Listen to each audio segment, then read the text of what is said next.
And we are live. This is the pre-show of the study group. If you're just tuning into the replay, you can fast forward about 15 minutes and we will start that show. For the rest of us in real time, we'll be sitting here and waiting for 15 minutes. Sort of the same thing, except a little bit different. Let's see if I can find the things I need on my screen to get things going. We are live, chat room. And let's see if I can hear myself and am I live and what does the audio sound like and et cetera, et cetera, et cetera. Well, the link works, so we go. For the rest of us in real time, we'll be sitting here and waiting for 15 minutes. All right, well, that sounds okay. I'm digging it. Notice there's a bit of a delay. There's a bit of a delay. Let's do a check of cameras. That camera is not plugged in yet. That's not a camera we're going to use. We need a presentation. Presentation is there. Okay, that's a little bit better. And you're going to see things here. Let's see if I can go to this one. There we go. Look how cute that is with the little critter. All right. That is all good. It's alive.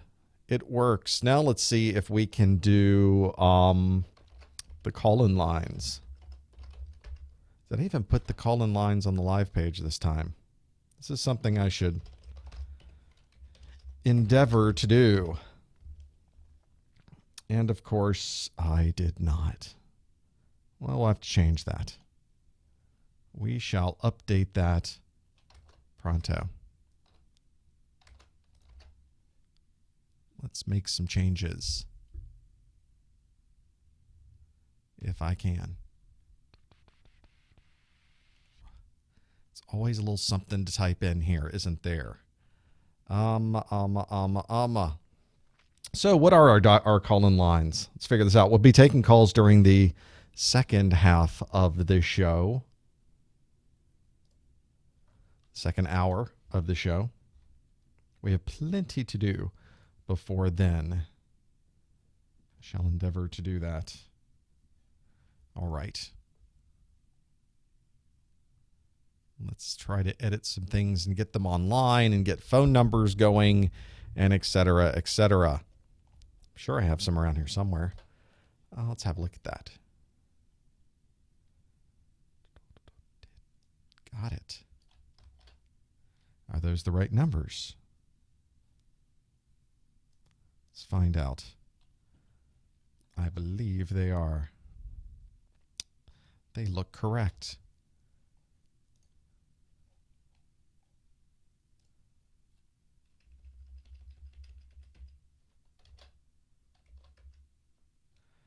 My cutting and my pasting is not working as I would like it. Let's have a look at that change. You can't see what I'm doing here, but updating my web page.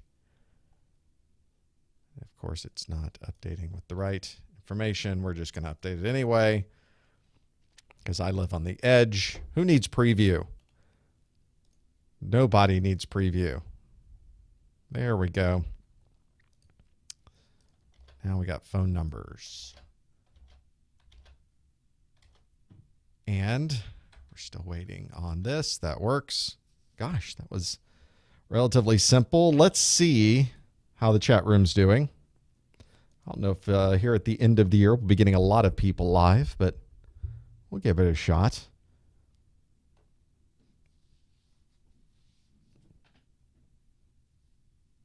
Let's connect up here through Skype. Let's turn this down a bit because this is noisy.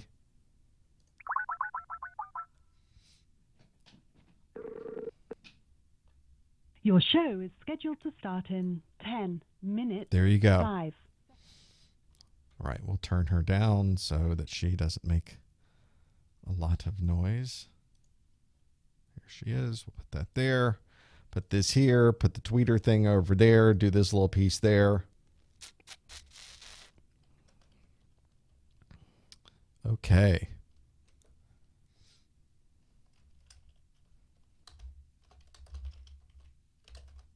All right. Get a few more things done. Am I ready to go? Is that what's going on here? Get these headphones in.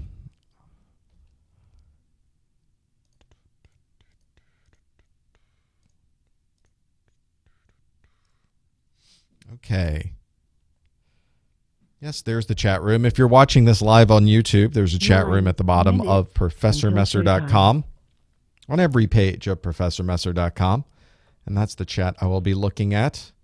You'll notice on the YouTube side, there's no chat. There's no real-time comments anyway.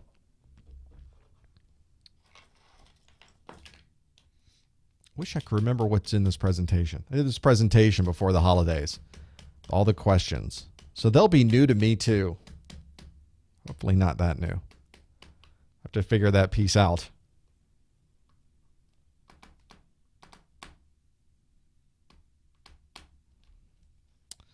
Okay.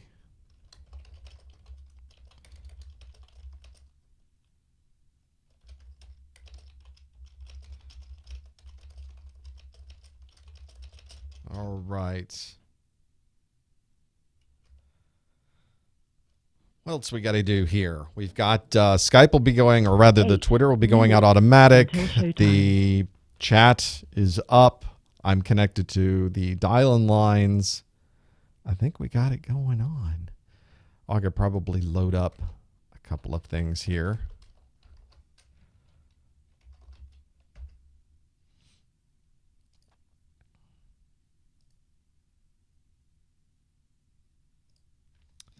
So I can show some of the practice labs.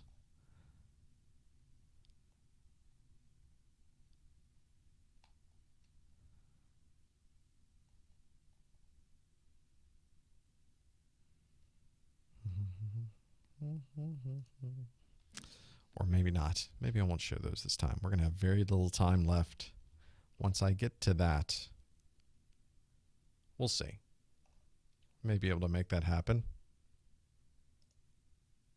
7 minutes oh my gosh, until 7 minutes. showtime. What are we going to do?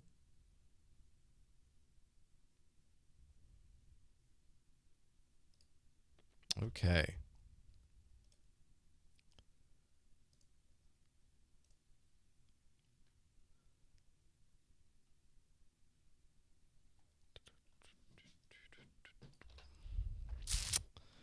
All right. That works. This works. It's kind of a boring pre-show this time, isn't it? Everything works. There's nothing to scramble around. Well, that's not entirely true. I don't have all of my cameras up yet. I have to run more cable because I just don't have enough cable in this studio. We need more. So I'll be plugging in more cameras over the new year. Give me something to do.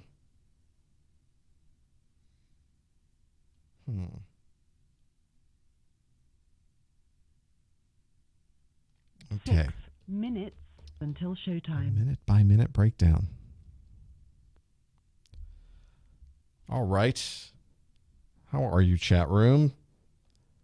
Nice to see everyone there. We'll see if we're going to, what is it? About a minute. We'll let all the tweets go out and everything else.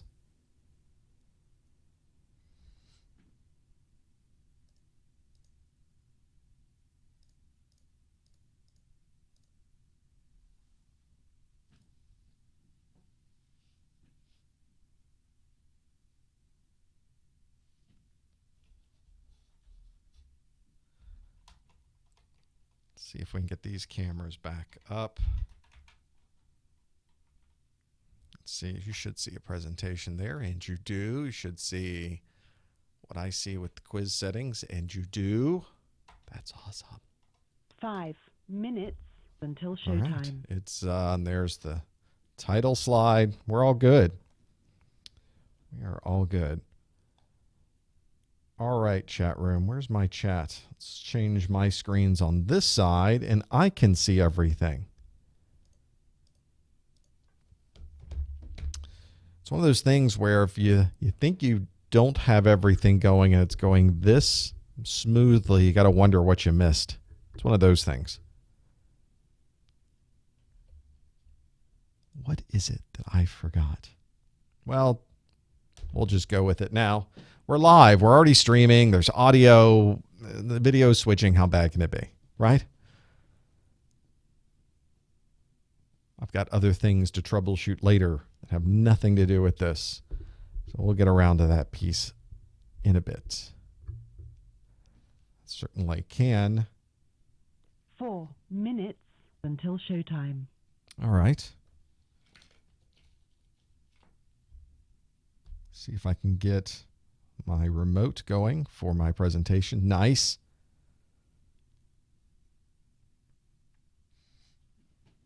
Okay. Do I have my email working? I do.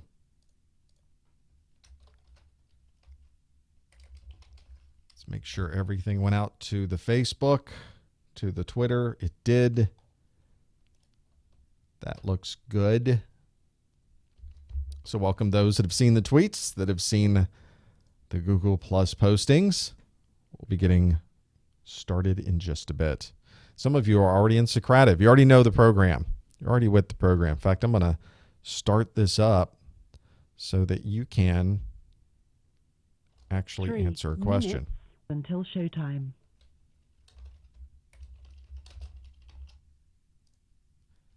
Put your name in and start answering questions. That'll be something. Let me flip over here real quick.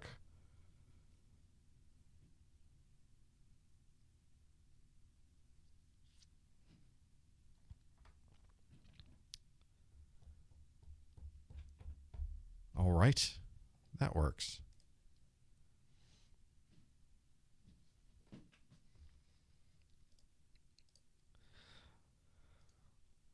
Okay, let's start the recording locally. I don't know that we'll need it later, but we might as well have it there just in case. One never knows. It's good that I remember these things. 2 minutes until showtime. It's like rain. As long as you start the recording, you probably won't need it. It's when you forget to start the recording that you will ultimately wish you had.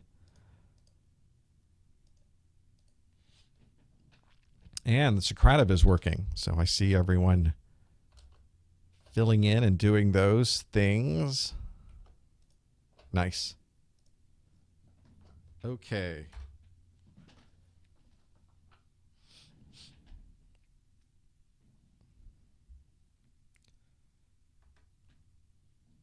See, I don't have any more cameras. I used to have the camera up in the sky that would look down upon all of this. You could at least get a feel for what I see.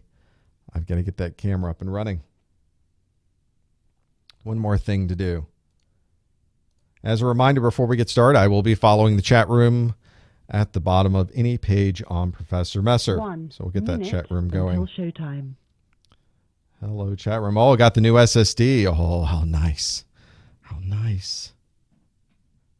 That's fantastic. Change your life. All right, so we should probably get this thing going too. All right. That seems to work.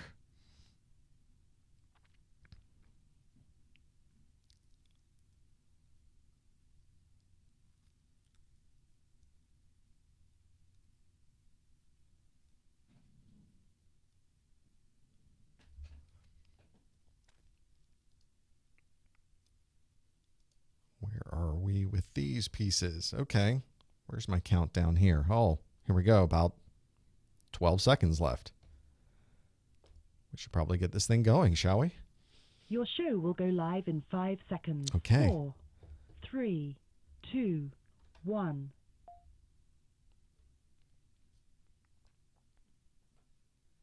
Hello, everyone, and welcome to the end of the year, the December 2014 Professor Messer Network Plus Study Group.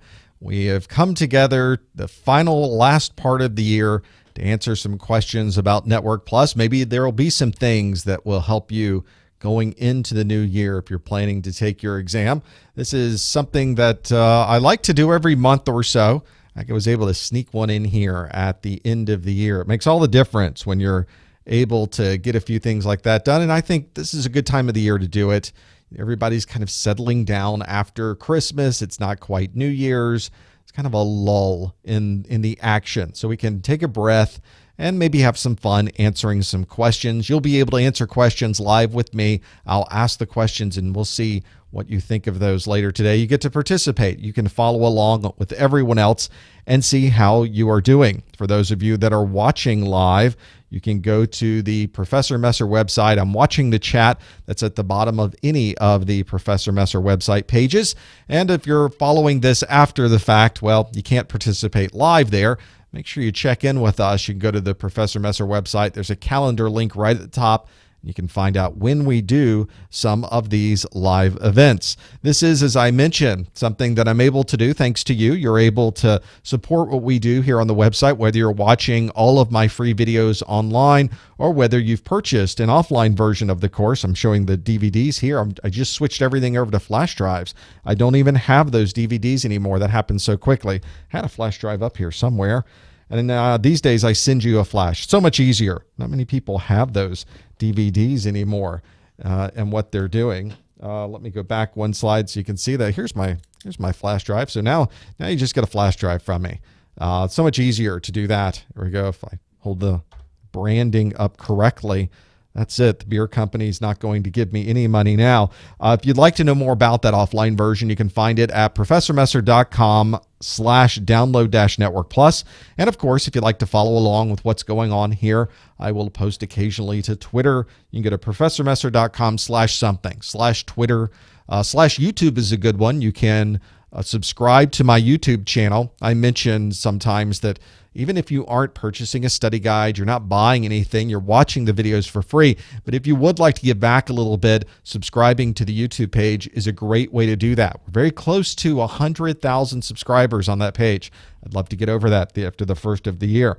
Also, if you're planning to take your exam, don't pay full price for that exam. Make sure that you go and get some of those discounted vouchers. You can find those on the Professor Messer website at professormesser.com/vouchers. Save 10% right off the top. And that way you're not paying full price for those vouchers when you're ready to take the exam. All the instructions and everything you'll need to know are right there at professormesser.com/vouchers. There is, as I mentioned, an interactive part of this. I am not just sitting here and working with the camera and hearing nothing from you. We're participating live. We're answering questions live, and I see what you answer by going to this Socrative link. If you go to Socrative.com and go to the room name Professor Messer, you will be able to participate with us. There are also apps in case you don't want to pop open a new window and try to figure out where these things are on your screen. There are mobile apps for this as well. Make sure you download the student app for Socrative. You can get it on Google Play. There's on the Apple App Store. There's also on the Windows Store. Any mobile device it seems you have. I guess if you have a BlackBerry, I can't help you there. But if you have any of these others, you can load up the app. Or worst case, if you've got a BlackBerry, just pop open a new window and your browser that you're watching right now, and you'll be able to participate with us as well. And if you are there and you are participating, then you have probably seen this question already. Something I put up early on before we even started this and are going to start the live stream. I put this in here so people could start answering. You'll be able to see this. In fact, if you go to Socrative, you'll see this question waiting for you. If you did everything right, you'll see how long have you been studying for your Network Plus certification. And I've got some options here: less than 3 months, 3 to 6, 6 to 9, 9 months to a year, over a year, or perhaps you already have your Network Plus certification and you're watching this maybe to get continuing education units. That's something you can get just by watching this. And I'll give you some instructions later on in the broadcast on how you can also participate with that. So I'll be giving you these questions throughout the day. And as you answer the questions, I can see what kind of answers you are putting in. So I can see whether they've been less than 3 months. It's like 70%, 68% less than 3 months, 3 to 6. 11% of you already have your Network Plus certification. So let's see how well you do on these today. It'd be interesting to see just how many people remember what they were talking about from their Network Plus certification. I want to remind you about the Network Plus. If this is obviously 64% of you, your first time really going into this certification, less than 3 months, one of the things that you may not realize about the Network Plus certification, something that at least the current version of it's been out since December 2011, so 3 years ago. Generally, CompTIA updates their exam about every 3 years. So we're expecting some time in here, maybe it'll be the next month or 2 or 3, maybe CompTIA will come out with a new version of this. Usually that's what happens when something, when this certification comes along, and CompTIA will create new versions about every 3 years, more or less. Since we know we've gone 3 years now, I think the clock is ticking. We'll probably see a new version. But if you're studying this version, don't worry. CompTIA usually provides you with about another 6 months or so of a ramp, so that at that 6-month period that's overlapping both exams, you can take either one of them.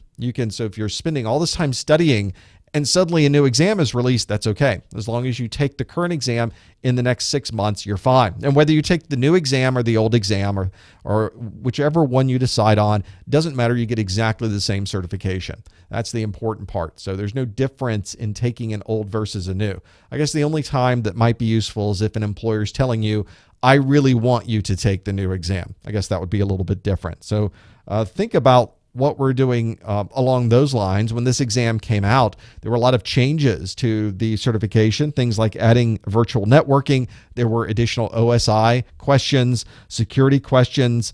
It's very interesting how people perceive these things in this exam. There's a lot of different modeling and conceptualizing of ideas. And there's one of these cases like now, I imagine we'll see even new things appear on the new Network Plus exam, but networking doesn't change as dramatically perhaps as other types of technologies. You don't really see a new network topology come out every 6 months. You certainly will see additional features to some of the networking components, so don't worry too much about this. Generally, it's these minor changes to the Network Plus as we go along.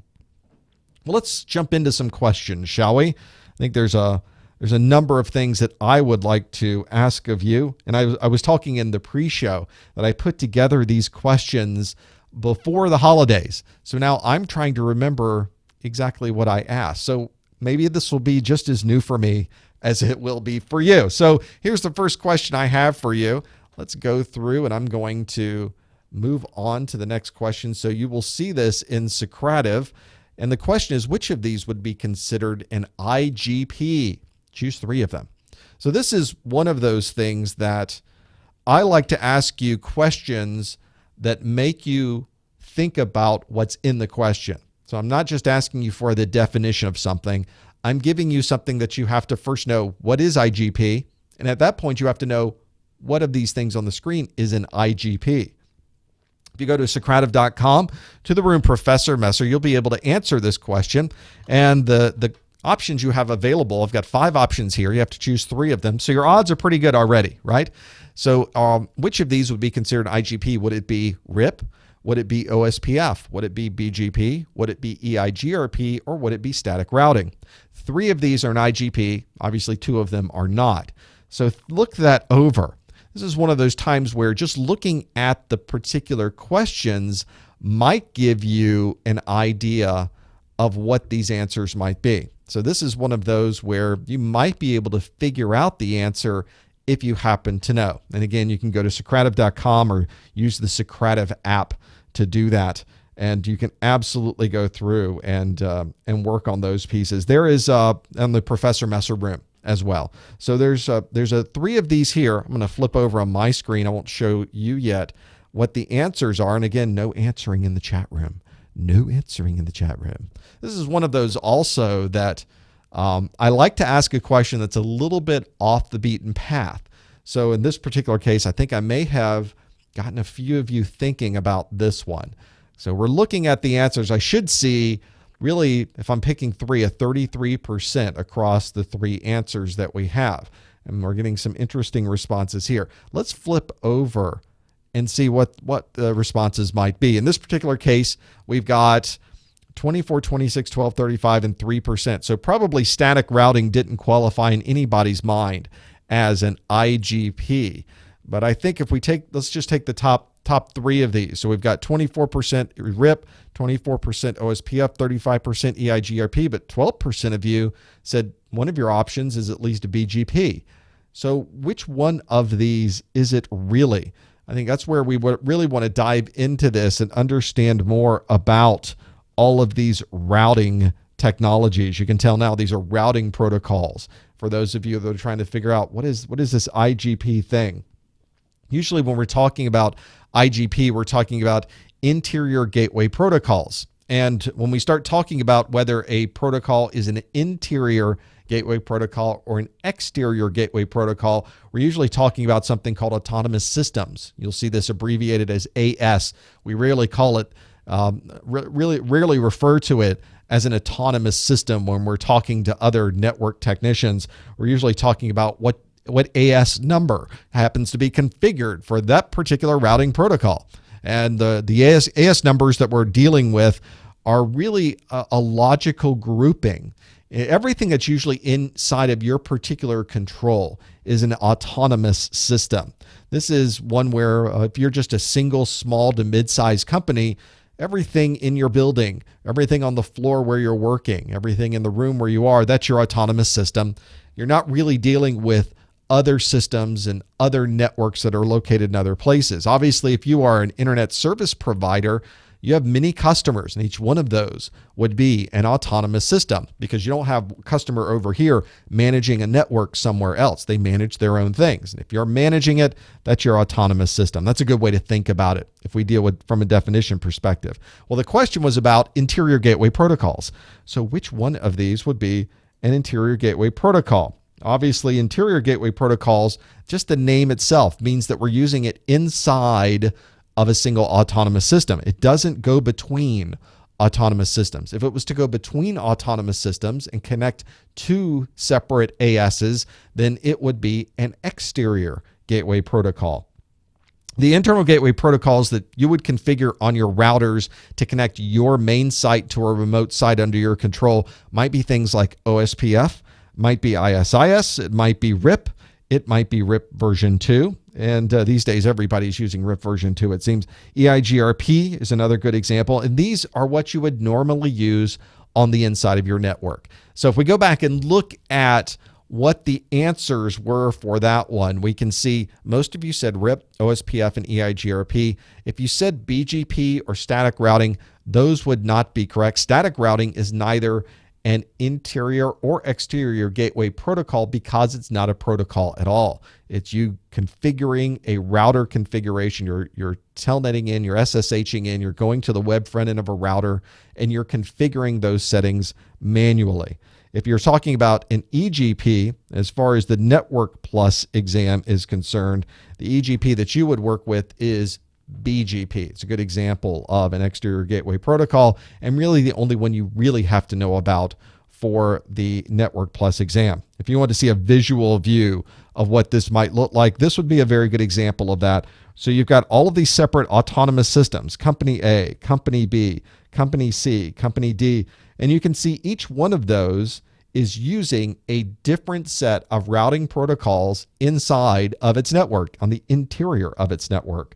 So notice that if any of these companies wanted to talk with each other, for instance, they wanted to communicate through the internet, all of those internet-facing routers need to understand a very common exterior gateway protocol, and the one that we use all across the world is BGP. So there's a good example of how your internet service provider connects to you and knows what routes are configured to you based on BGP.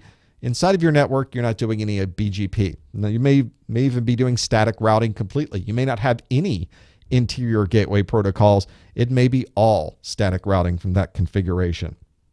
It's one of the things that you'll often run into is routing protocols. You don't have to go too deep on them on the Network Plus, but you do have to know what they are and a broad idea of where they came from and how they work. So in the chat room, some folks are asking about different routing protocols, and I have a separate video that dives into each one of those so that you can get a history and a background and understand how are people using these particular routing protocols. You'll be able to work with those yourself. I've got another question for you. That was a good start, I think. This question is, more along the lines, since we're talking about abbreviations, let's continue along with the abbreviations. With which of these would be the best description of ARP?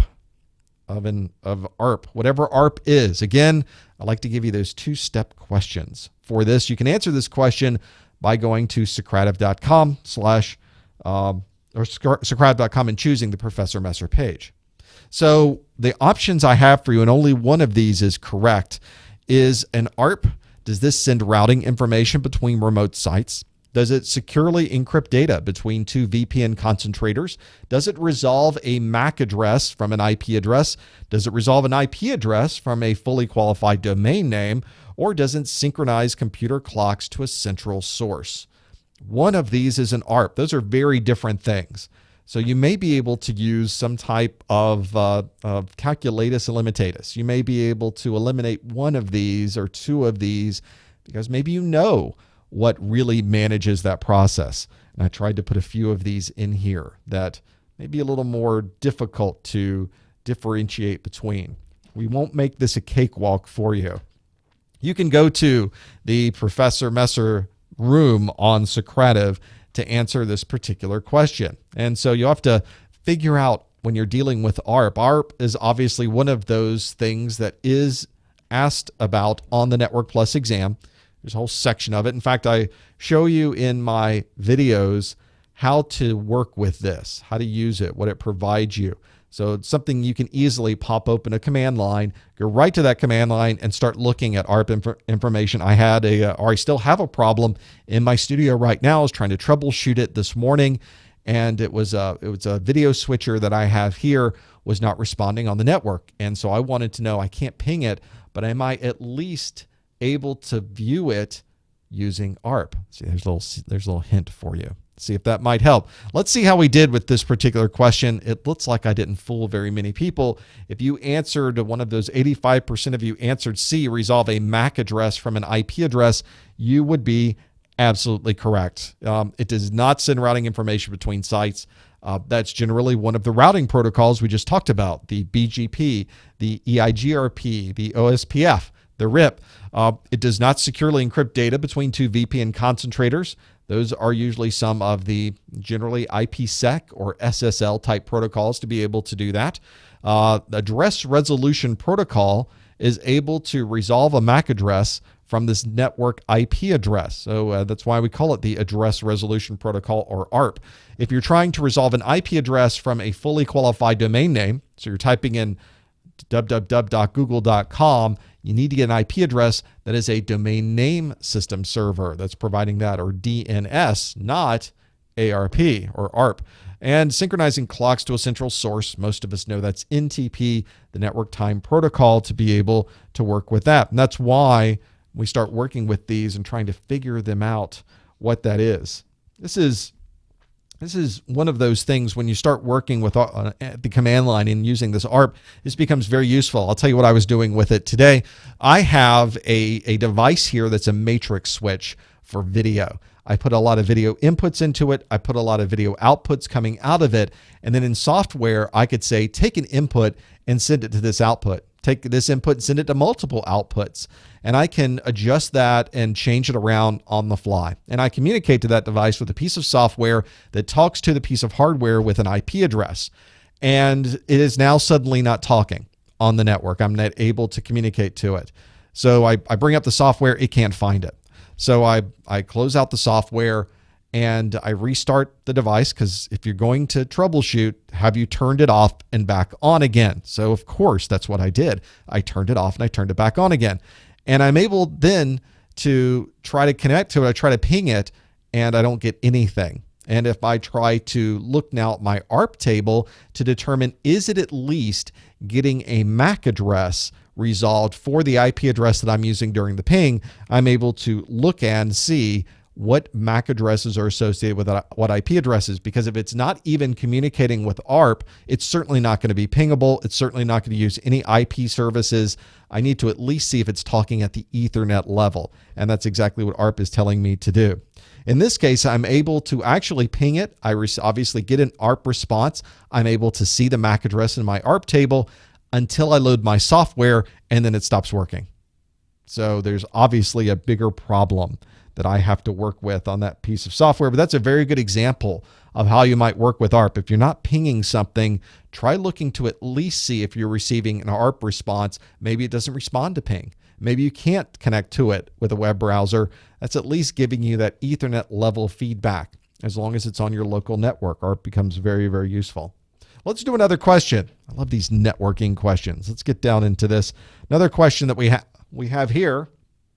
In which of these cases would you be most likely to use DHCP options? Let's change your slides that you have or the views that you have in Socrative. Again, no answering in the chat room, but go out to Socrative and go to the Professor Messer room, and you'll be able to answer one of these. So in which cases would you be most likely to use DHCP options? Would it be automatically assign an IP address to a network device? Would it be to define a static route on all network devices? Would it be to automatically set call server information on voice over IP phones? Would it be to define a proxy server for internal devices to use when connecting to the internet? Or would it be to automatically configure default browsers and browser settings? So there's quite a number of things to choose from, but one of these is probably the most likely one to use for DHCP options. Again, you can go out to the Professor Messer room to do that. DHCP, obviously, you've got now, again, that two-step process. We have to know what DHCP options are, and then we have to know how we would use DHCP options. You may even be familiar with DHCP. So is that different than DHCP options? Is that exactly the same thing as DHCP options? Now you'll need to answer that question on the Socrative front end. So we'll have to see what type of people can get the answer to this one, DHCP options. Notice that this is a very specific thing that we are referring to here. Make sure, one of the things I always mention is make sure you read the question. This is something that came up in the chat room earlier this week on the Professor Messer website. Someone was talking about taking the exam, and they thought they had a trick question. In fact, they just didn't read the question. And if they had just spent time reading it, sometimes you forget to do that. When you're in the exam, you sit down for the exam, the adrenaline's running, you start that first question, you read it, you don't even know what it said. You read it again, you read it a third time, and you have to kind of settle down into it and read through the question to see exactly what they're asking for us. There is quite a bit of things to deal with as far as DHCP options. So let's see what the answers were here. In this particular case, 94% said automatically assign an IP address to a network device. Nobody said B, C, or D, and 6% said automatically configure default browsers and browser settings. And in what I think is the very first time this has ever happened, nobody got this answer right. What? How did that happen? Let's talk about DHCP options. Again, this is one of those examples of looking at what the question is asking for. And DHCP options, as I tried to give you a hint earlier, those are different than DHCP. DHCP options are a special field that's added to DHCP. As most of you are already familiar, DHCP is a type of methodology that's used on the network. It's a protocol that's used on the network so that devices can automatically get an IP address. But what we found was that DHCP didn't do enough. We needed additional capabilities. We needed to go beyond just assigning automatically an IP address. So we added this capability, or had as part of the specification this capability called DHCP options, which allowed you, the end user, the manager of the DHCP server, to configure additional settings for your particular device. This is, if you look and go way back in the day when we were using BootP, this is prior to DHCP. In BootP, they were called vendor extensions. And we simply kept that capability in DHCP. We just changed the name to call it DHCP options. And you've got different options that you can set. The entire range is 0 to 255. The usable set is really between 1 and 254. You would generally see these options being used that go beyond, as I mentioned, setting the common DHCP. So the common options for DHCP you folks got right. You set your IP address, you set your subnet mask, you set domain names. But through the years, we've added on additional options. For instance, option 129 is setting a call server IP address for a device. Option 135 is setting an HTTP proxy for a phone-specific application. So in this particular case, I would take either the option. In fact, let's go back. I would take C as an answer. I would also take D as an answer on this particular case, because you could set either one of those with a DHCP option. Nobody answered either of those. You answered everything but those two that are in this case. That's because if you're in an environment, and everybody seems to be these days, where everyone has a voice over IP phone, that voice over IP phone is connected to the same network as your computer. So the DHCP is used to effectively tell the phone, oh, hi, your new phone, you've plugged in your new voice over IP phone. Here's an IP address. And here is a DHCP option that also tells you where you should go to talk to your call manager. Otherwise, that phone would have no idea what to do. It would sit there and you'd pick it up and it wouldn't work. The phone has to communicate back to a call manager. This manager of the calls is something that allows that phone to operate. So unless you tell the phone what the call manager is, it can never get there. Thus, the DHCP options allows you to do exactly that. There are a number of other things that you can use with this, but one of the things that I like to use, and this is important, is to use a DHCP server that allows you to set these options. Not all DHCP servers allow you to do this. So that's one of the things you have to look for. Most DHCP servers do allow you to set these DHCP options.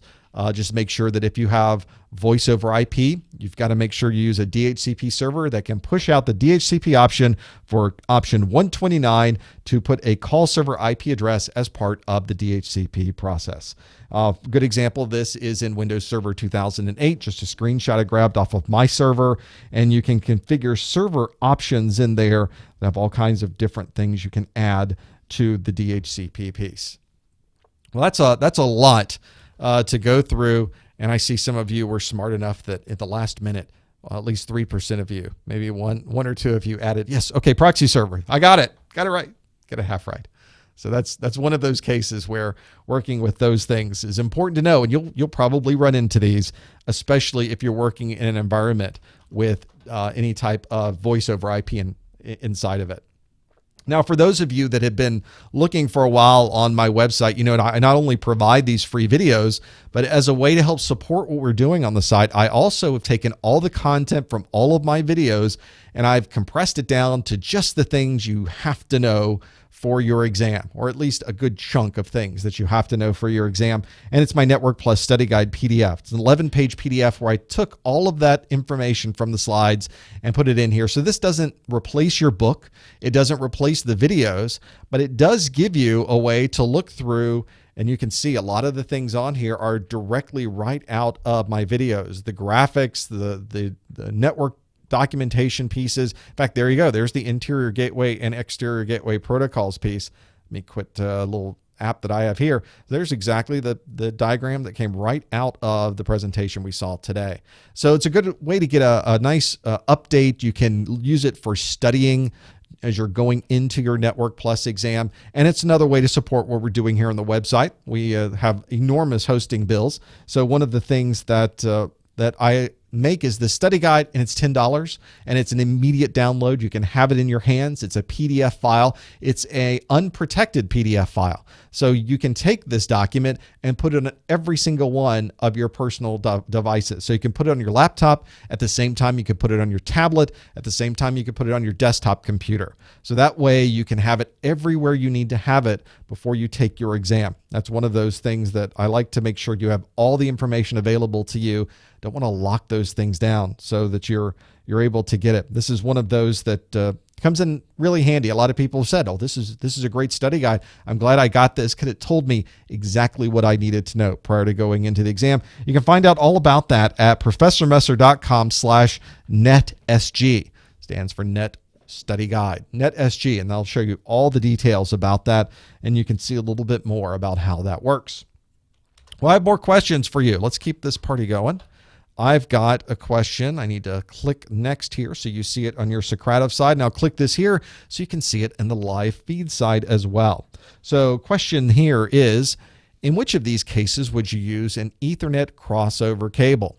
Well, in this case, I'm giving you a little bit more detail, but I'm trying to mix it up a little bit. You really have to know the cases to use an Ethernet crossover cable, and your options are, again, no answering in the chat room. Connecting a laptop to a switch, connecting a laptop to a desktop computer, connecting a router to a switch, connecting an external storage device to a laptop, or running diagnostics on a WAN circuit. One of these is the case where you would be most likely to use an Ethernet crossover cable. So again, you have to think about context. Every question is its own little world. Don't try to think too far outside of the box here. Trying to get an idea of what the question really is. In which of these cases would you use an Ethernet crossover cable? It's got to be one of these to be able to use it. We'll have to see what those are. There are a number of options here, some that I think might work. In fact, they're very similar to each other. Laptop to a switch, laptop to a desktop, router to a switch, external storage, and then this whole diagnostics thing here, which is a little bit different, but maybe that's one of those things that's the difference. You won't know unless you really dive in here and try to figure out what these pieces are. And we need to bounce back after that nasty DHCP options question I gave you. What could possibly be the answer for these? Let's take a sip of coffee. See if I can get my voice to hold out. And let's see how the results are so far with answering this question. And we can see that in this case, 73% of you said connecting a laptop to a desktop computer. Again, we seem awfully sure of ourselves. Let's look at these other options, though. 3% said connecting a laptop to a switch. 14% said connecting a router to a switch. Nobody said connecting external storage device to a laptop. And 7% said running diagnostics on a WAN circuit. Well, in this particular case, I'm happy to say that the majority of us, 77%, connecting a laptop to a desktop computer, got it absolutely right. It's one of those things that does come in handy when you're working with those Ethernet crossover cables. And if you go and look at the documentation that I have in my videos, I talk about the media-dependent interfaces and the media-dependent interface X for the crossover part of it. Whenever you're plugging in a crossover cable, that means you're going from like to like. You're going from an MDI device to an MDI device, or an MDIX to an MDIX, MDIX, we often say colloquially. This is something that these days it doesn't matter too much, because a lot of the devices we use these days, whether you plug in an Ethernet straight through cable or a crossover cable, it is going to use either one of those. And up on the screen, I have an example of a crossover cable for 10 and 100 megabit. It's not for gig. There's a different set of crossovers for a gig connection, because in those gig connections, we're using all 8 of those wires. A little bit different than when we're running at 100 megabit. But that's a very good example. If you were to look at a crossover and see those, you can see what the differences are. One does not go to 1, one goes to 3. Normally in a straight through cable, pin 1 goes to pin 1, pin 2 goes to pin 2. You can look at the cable on both sides and see that. And when they're mixed up like that, you probably are getting a crossover cable, and you can match up here and get an idea of what you're seeing. The way this really works is crossover cables. Here's a good example. You can say on one side of this is a network interface card, perhaps one that's in your laptop. The other side is another network interface card, perhaps that's your desktop. And you can see now why pin 1 would not connect to pin 1. That's because pin 1 is transmit on both sides. I can't transmit something and push it into your transmit connection. Those are only going outbound. Those are transmitting the information. So one device, when it goes out transmit, has to send it down to the receive side. And that's a very good example of why pin 1 is connected to pin 3, because transmit is going to go down to receive. And that's why we use this crossover cable, so that these devices can actually communicate to each other. It becomes pretty important when you start working with that. There is a lot you can do when you're working with those cables. And the Network Plus not only goes into the types of cables, but it goes into the devices and the tools that you would use to be able to make these cables. I've been putting together this new studio, so I've been doing a lot of crimping. I've been doing a lot of punch downs. I've been putting a lot of special case-sized cables in. So I'm pulling it off the spool and crimping my own cables just so I get it exactly right. Because when you have so many cables in one place, it's nice to have them all exactly the right size instead of looped around and taking up space. And I've got quite a few crossover cables that I'm using for a number of different functions. So these do come in very, very handy from time to time. Let's do another question then. So head over to your Socrative. I'll click next up there so that we can see this as well. Here we go. So the question is, which of these devices would be the best choice for controlling inbound access to your company's public web server? One of these is the good choice for this. So now we're getting into more of kind of networking, kind of security. And one of the things you'll notice, especially about the Network Plus exam and indeed for the Security Plus exam as well, is there's a lot of networking there. One of the best things you can do if you're planning to get into network security is get a very good foundation of networking here. So this is one of those kinds of questions there. And the question is, which of these devices would be the best choice for controlling inbound access? And your options are a reverse proxy, a VPN concentrator, an open proxy, an IPS, or a URL filter. One of these would be really good for controlling. In fact, the best choice. Again, this is one of those techniques that's used on the exam is they will often ask you not for which one of these would work, but which one of these would be the best choice to use. And that is really the key is you only have one you can select and it should really pop right out at you. If you're not seeing the best choice, then you need to go through and look at what all those options might be and get a better understanding of what all those options are. You can, of course, go out to the Socrative site, have a look at that, and you'll be able to answer this question on which one of these might be the best one to use. And I'm looking at the results as they come in. I can see everyone's starting to vote and get those things there. This is one of those, in fact, that you have to, again, really read the question and try to understand what is being asked of this. And there's some very key words in this particular question. Which of these devices would be best choice? Controlling inbound access, public web server, company's public web server. Those are your key pieces there. So you really do have to go through and try to get a feel for which one of these might be the best choice for this. Let's see how we're doing. We've got a few of you that have answered so far. Again, no answering in the chat room. And you can see we're really all over the place with this one. 25% have said reverse proxy. If we go with the top number, I guess VPN concentrator technically is 32%, open proxy 8%, IPS 20%, and URL filter is 16%. So the real keys, as I mentioned, are about controlling internet access. It's not about controlling malware. It's not about controlling vulnerabilities. It's not about controlling where people can go necessarily, but controlling the access itself to a server. And one of these is the best choice. And again, we're talking about inbound access to a public web server. So as you, for instance, you're coming inbound to the ProfessorMesser.com web server, that's my company's public web server, I'm using some functionality to be able to control that access. And the technology that I'm using is a proxy. Now, there are different proxies out there. In fact, let's step through these really quick. I think these would be useful to go through and give you a feel for how these are used. If you are in an environment and people want to be able to provide some type of control for people inside to be able to access the internet, you got a bunch of users in your network, but you want to control where they're going. You want to make sure if they're downloading something that you scan it for viruses. A very good way to do that is have a forward proxy on your internal network that is effectively sitting in the middle between your users and the internet. It's a stopgap. It takes the request from the users. It then proxies or asks on their behalf for that particular page or for that particular file. The page is returned to the proxy server or the file is downloaded to the proxy server. And before the proxy server sends it to the user, it generally will also look at it as well and make sure that there's no malware. It may scan for viruses. It'll do a check on the information that came through. Might even clean some things out of it. Like, sorry, we don't accept Java code, so we're going to throw out the Java. You can't run Java in a browser, and then sends what's left back to the user. So it's a middle ground. It's a stopgap. It's a proxy. It handles that midpoint in handling those communications for you. Another type of proxy is a reverse proxy.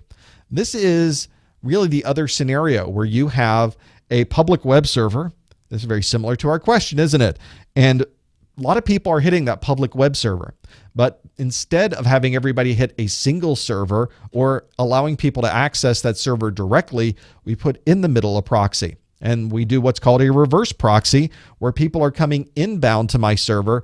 It examines the requests that are being made from the people out on the internet. And if those requests are legitimate, it then sends that information down to my web server. In some cases, in fact, most cases, your proxy is also doing caching. This greatly enhances and speeds up communication, because when I ask for a website, generally the graphics on the website don't change very often. The content sometimes doesn't change very often. And instead of your web server storing that, the proxy stores that information. So when you go to my website the first time and you see the Professor Messer logo and the information on my page, my reverse proxy is caching that logo. And the second time somebody comes to that page, whether it's you or anyone else in the world, instead of grabbing that from my web server, it already sends that graphic right back out. It doesn't have to go back all the way down to my web server, pull the graphic back off the disk, send it on out over the internet. We skip a step. And although it doesn't seem like that step would be much, you can actually save a lot of time and a lot of effort by caching all of that in the proxy. In the chat room, everybody's complaining about, I'm saying poor Java. I'm not, I think there's a good reason to put Java in that category, isn't there? And an open proxy, I think that was one of the responses we had in that question, is a proxy that's just out on the internet. This is something that probably is not a good idea. Sometimes these are misconfigured proxies that allow anyone on the internet to communicate to any web server. They're a middle ground. I often see these when people want to circumvent security. A good example of this is I'm on a mailing list where every day or every few days, I get an email that says, here's all the open proxies for the day. And if you go to one of those open proxy sites, you can then jump to another URL. From your machine's perspective, you're simply going to this open proxy server. The open proxy server is doing all of the hard work. And when you're in an environment that's doing URL filtering that doesn't allow you to see certain content on your screen, this is one way. I see this all the time in K through 12 and in these students that want to get around some of the security. They'll use an open proxy to get around internal URL filters and go to any URL they'd like. So one of those can be really useful. So the question in this particular case was about controlling inbound access to your company's public web server. And in that particular case, you want a reverse proxy. So if you're one of the 19% that answered A, you got it absolutely correct. It's not a VPN concentrator. A VPN concentrator would be encrypting data from point to point. This is our public web server. We're not doing VPN tunnels to our web server to be able to control access. And a VPN concentrator doesn't necessarily even control access. It's really all about encrypting the data going between point A and point B. Open proxy, again, that's not the best answer here. This would not really allow people to or manage access to our internal server. That's just something that's open on the internet. IPS is designed to stop vulnerabilities, an intrusion prevention system. Things like buffer overflows, Microsoft problems with the Microsoft operating system, Flash vulnerabilities, Java vulnerabilities. And IPS is great at stopping those. We weren't talking about malware or things that were vulnerabilities. We were talking about access to our particular web server. And URL filter is generally used on outbound traffic, rarely used for something inbound. We're not trying to filter people from getting to our web server. We want them to go to the URLs on our web server. What we want to do is limit how they're getting there. And that's a perfect example for using a reverse proxy in this particular case. Well, that was a good one. That's in the website, people are saying, what, Java's bad? Java's bad for malware and problems? Yes. Yes, it is. You should absolutely go out and look at some of the latest security bulletins on Java. It's a very, very bad place for vulnerabilities, which then give people access to a computer, which then allow them to install malware. It's a multi-step process. The Java itself may not be the malware. Java may be the vulnerability that allows people to install the malware, and that's exactly how this works in that particular case. Really useful. Let's do another question. In which of these cases would you be most likely to use SNMP? You change this on your side so you see it in Socrative. Just go out to my Socrative page and you can go to the Professor Messer room. No space in there. Just go there. I think we've gotten the idea now. I think we know how to do that at this place. Very, very useful to do that. So in which of these cases would you be most likely to use SNMP? I have some options for you. First option would be to control access to a file server. Option B would be to block malware and viruses. Option C would be to gather statistics from a switch. D says transfer email between mail servers. And E is encrypt files on a storage device. In one of these, we would use this thing called SNMP. Again, I'm giving you these multi-step questions. You have to know what SNMP is, and then you have to know how to use it or what it's used for. And in this particular case, that's one that you can answer by going to the Socrative page and be able to get the responses from that. This is something that's, by the way, used all the time. This is something that if you plug into almost any network, even your network at home, you will often see SNMP. Isn't that unusual? Or at least it seems like that would be unusual given all these different things that I just talked about. Usually when you're in anything from a small all the way up to very large enterprises, you're using SNMP. That doesn't give you much of a guess there, of a hint, because all of these things we just talked about are things you would use in anybody's company. SNMP included along with that piece. So let's see how we did with this one. Let's click our connection here, and you can see that 4% said control access to a file server. 78% said gather statistics from a switch. 17% said transfer email between mail servers. Nobody said encrypt files. So which one is it? Let's talk about SNMP and what that is. This stands for Simple Network Management Protocol. So if you know the name, you kind of know what it does. At that point, you can figure it out from those pieces. SNMP uses something called a MIB, a Management Information Base. It's a database of sorts. It's a way to collect information. For instance, things like a router has its own set of statistics and its own way of showing you those statistics. A firewall is a very different device. It has its own database of statistics. A switch has its own database of statistics because all of those devices work very differently.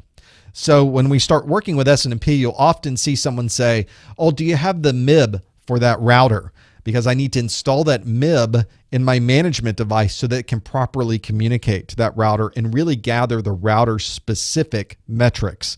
You'll see also there's different SNMP versions. You will need to know this for your Network Plus exam. SNMP version 1 was the original. It was one that when SNMP first started out, you ask a request. In fact, this is a good example of a graphic that my management device is asking a router how many bytes have come into a particular interface. And the router responds back with 210506. There you go. What you normally do is ask in 5 minutes, get the response. You calculate what the delta is between those responses, and then you're able to determine in that 5-minute period how much data went through that particular interface. It's a very simple protocol. As the name implies, you make a request, you get a response. You make one request, you get one response. If you need to know 10 things, you have to ask 10 times and get 10 different responses. I was a little involved. It was also in the clear. There was no security associated with that. So we came out with SNMP version 2, which still didn't solve the in the clear security problem, but it was more efficient. I could say, please give me the answer to these 10 things, and I would get a bulk response. Well, here's the answer to those 10 things. Much more efficient, much easier to use from my management devices. SNMP version 3 is what generally most people are using these days, or they want to use these days. Some older devices don't know anything about version 3, but that's where everybody wants to be because it is able to encrypt and ensure that when you receive the response from that device, that it really came from that device. You have some integrity with the message, and then nothing was changed between the two sites when you sent that request to the router. Nothing changed on the way back either. There's authentication involved. There's encryption. It's a much more secure way of doing that. And you can get a lot of detailed information from a device. You can get really into the internals of a device. It's very common when people are putting these devices in that they protect them. They add protection for the SNMP. You don't want anybody going out and grabbing that information about that device, because they can really gather a lot of details. They can look at routing information. They can determine what different connections are going into a device. They can look at routing tables. They can look at the performance of this devices. Very, very important to be able to work with those things. There are different programs you can even use to go out to a device without having any specific MIB and tell the device, show me everything that's in there. And it will effectively walk down the management information base, sort of dumping everything that's in the database back to you. Here's everything I can tell you about everything. What would you like to know? And there's MIB walkers that you can get for any operating system. So you can try that out yourself and see exactly what it takes to walk through the MIB. One of the things that's nice is when we do these study groups, I'm able to give you some credit for this. If you already have your Network Plus certification and you would like to get credit for watching this, I think you can get a certain maybe 4 hours worth in a single renewal period. So you can't just watch my study groups and renew your Network Plus, but I can give you credits towards that. And if you just go to the top of Professor Messer website, click the Contact Us link and put into an email SNMP, I'll be able to know that you watch this particular video or you watch this particular live event, and I'll be able to send you an email back that is a digital certification that gives you 1 CEU for watching that. So there's your secret code word is SNMP. For those of you that have watched this in the past, you know that I work a lot with my friends over at GTS Learning. They've taken all of my videos and integrated them into their books.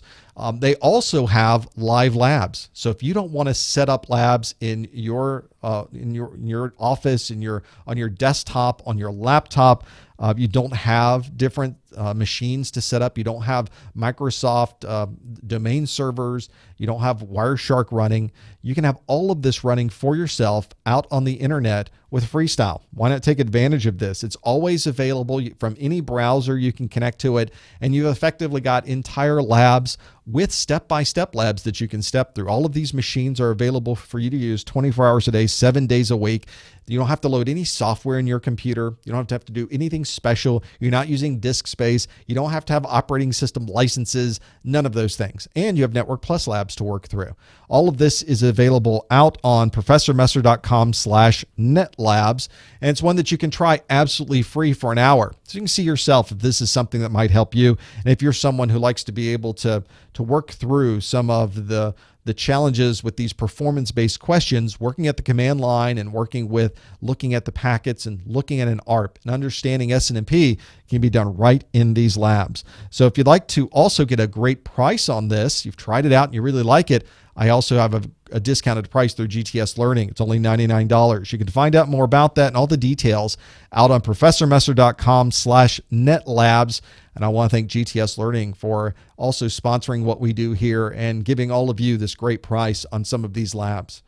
There's more questions that I have for you before we're done. I know we're getting close to the end of our hour, so let's step through and let me give you another question anyway to see if I can get another one where nobody knows the answer. That one threw me a bit. And this is one that I get a lot of questions about, which is asymmetric encryption. So what is used to decrypt when using asymmetric encryption? So now you first have to know what is asymmetric encryption. And the next question is, what do you use to decrypt something with asymmetric encryption? So you have some choices. I don't just leave you hanging. So the question is, what do you use to decrypt when using asymmetric encryption? Do you use the public key? Do you use the same key used during the encryption process? Do you use the certificate authority or the CA certificate? Do I use the private key or do I use SSL/TLS? Encryption is a big part of not just the Network Plus exam, but also the Security Plus exam as well. And it's important to know because it's a type of encryption, a type of security that we use every day. We're on the internet. We use this asymmetric encryption all the time. We also use symmetric encryption all the time. We also have a need for all of these other pieces all the time. So now we need to go through all of these different options. And if you go out to the Professor Messer room at Socrative, you'll be able to answer this as well. This is another one of those where it would be nice. You got to read through that particular question. I know when the chat room's not saying very much, I know they're thinking about it. Which one of these could it possibly be? Which one of these am I working with when dealing with asymmetric encryption? This is one of those that also comes in really handy. So if you are trying to communicate back and forth with somebody on the internet, in fact, you may already be using this type of encryption and not even realize it. Though most people, there's a number of folks that send me encrypted messages using asymmetric encryption whenever they send it to me. And it's a good way to practice. If you want to use GPG or even PGP and be able to use either one of those and send me an encrypted message, I'll send you one back and we can see if we can read them and see what's inside of them. You go to the Professor Messer website, the Contact Us link, and just paste it right into that link, and we'll see how it goes. It's a lot of fun to play around with too, and you get more familiar with the process and how it works and exactly what you're using to encrypt, what you're using to decrypt, and that would certainly help us with this question about what's used to decrypt when using asymmetric encryption. So 10% said the public key, 29% of you said the same key used during the encryption process, 10% of you said SSL. The majority, 52%, said the private key. Nobody said the certificate authority certificate. I wonder if it's that. I wonder if I got you again. Which one of these would it be? Well, when we're talking about asymmetric encryption, we're talking about this thing you may have heard called public key cryptography. We refer to it with the same name. So if you're using public key cryptography, you are using asymmetric encryption. I guess if I push the right thing there, you'll be able to see it. There we go. So this is different than symmetric key encryption. Asymmetric key encryption means that the key that's used to encrypt is different than the key that's used to decrypt. It's asymmetric. It's not the symmetric part of it. It's something that you're not using the same key on both sides. You know, symmetric key encryption would be like someone who's locked to a briefcase. You know, they closed it up and they lock you up to the briefcase, and on the other side, you're obviously using the same key to unlock it. With asymmetric encryption, it's a completely different key on both sides of this conversation, and it really changed the way we look at encryption and work with encryption. Really changed a lot about encryption and how we transfer data back and forth. There is a process where we generate this pair of keys. So there is a relationship between the pair of keys. We create them both at the same time, and there's a lot of calculations associated with it. This is why we generally don't use asymmetric encryption to do a lot of real-time encryption, because it takes a lot just to create these keys and be able to encrypt and decrypt with these keys. It's heavy CPU utilization relative to other methods like symmetric encryption. The important part is that we encrypt with the public key, we decrypt with the private key. That kind of makes sense. If I want to send you something private, I'm going to encrypt it with something that anybody can get their hands on because they want to be able to send you data.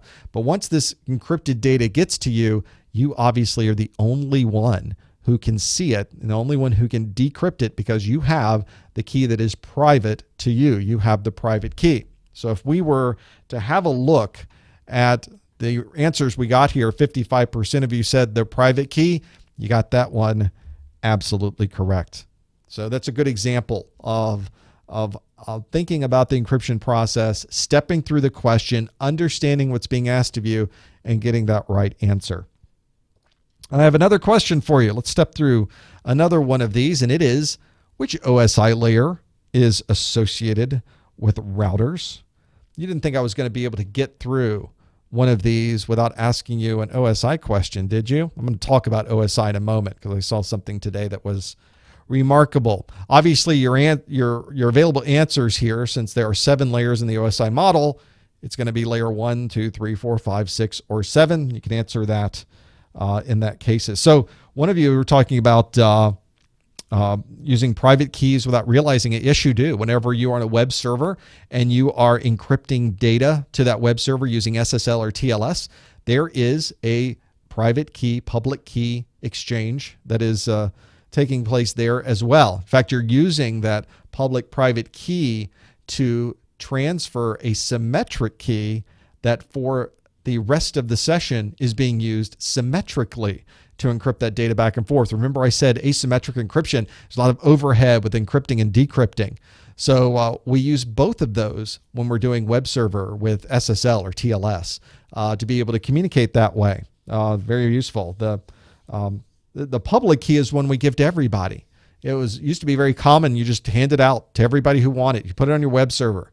Absolutely. If you want to load up GPG and go to any of the public servers that are out there are public key rings out there, key servers out there, where you can search for my email address or my name, see all of the keys associated with me, and use those are all my public keys are out there because I want anyone in the world to be able to encrypt data and send it to me. But the only one who's got the private key is me. It's not any public server, can't gain access to that. It even has a passphrase that protects it.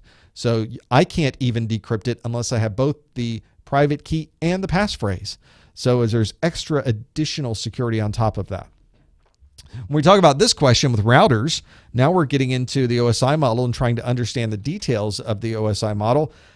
There was a question, it may have even been today on Reddit, where somebody was talking about the OSI model. How can I best understand this? What are some of the things I can do to learn it? And somebody made the point that, well, they always ask this on the exams, but it's not useful because the TCP IP model is more relevant, and that's the one you're going to need to know, which interestingly enough is completely wrong. That's not even close to how the world works, unfortunately. The OSI model has been around for so long that we tend to talk in OSI terms in networking. Even though they were correct, the TCP IP model actually is more relevant. So I guess I can give them credit there. It is more relevant, but we don't use it for some reason. We never talk TCP IP model when we're communicating to other people. The TCP IP model kind of takes the top layers, 5, 6, and 7, and kind of squishes them together as one piece, which is a good way to think about it. But whenever we're communicating with people in meetings, we're talking to third parties, and we're trying to describe a problem we're having, we will often say, I have a problem at layer 7. Or the problem I'm seeing at layer 7, I don't seem to see down here at layer 3. I'm not having a problem at layer 4 because I can do this back and forth. It's something at a higher level. And we often talk the OSI to be able to do that. So it's often almost always, I say often, it's all the time. We are doing this absolutely talking OSI when we communicate back and forth in networking. So whenever we say, I'm working with a router, I'm going to need an OSI layer X address, layer something. And that's the question we have here is which OSI layer is associated with routers. And in this particular case, I got a smattering all over. I guess the bulk of us, 76% said layer 3, 10% said layer 2, 3% layer 1. Nobody said 4 or 5, and 6 or 7. I even got a few folks that answered up there. Now, in this particular case, I think we can pretty much guess that everybody got this one right who answered layer 3. A router is a layer 3 address. If you really were to look at the OSI layer in the real world, when we refer to OSI layer 1, we're really talking about signaling, but it often also refers to, because the signal goes through a physical medium, we often say the cabling or the fiber that we're using is at layer 1. You can also say that the interface card, the connectivity, that physical connection to the interface card is a layer 1 connection because it deals with the signal that's coming in. It's up to that interface card to then interpret that signal and provide us with the next layer up, which is more of a MAC address. It's a frame that's on the network. It's one that's dealing with switching. This is how switches are able to determine where traffic goes. They make forwarding decisions based on what the MAC address is. It looks at the destination MAC address, figures out where that destination MAC address goes, and it sends it out that port. That's what a switch does. Switch doesn't care what the IP address is. Doesn't care. Could be anything above that MAC address. In fact, doesn't care what's in that particular packet going through that's higher level. It looks at the MAC address of that frame, and that's what it uses to determine what's next. At layer 3, the router is what's looking at the IP address. IP address is a layer 3 address. So whenever we talk about a layer 3 device, people are talking about routers. Do you have a layer 3 device somewhere in the middle there? I sure do. There's my router. And over here, we're dealing with layer 2. Do you have layer 2 devices over here? We do. We have a bunch of switches. They're set up over here. It's a very common way to discuss how we do that.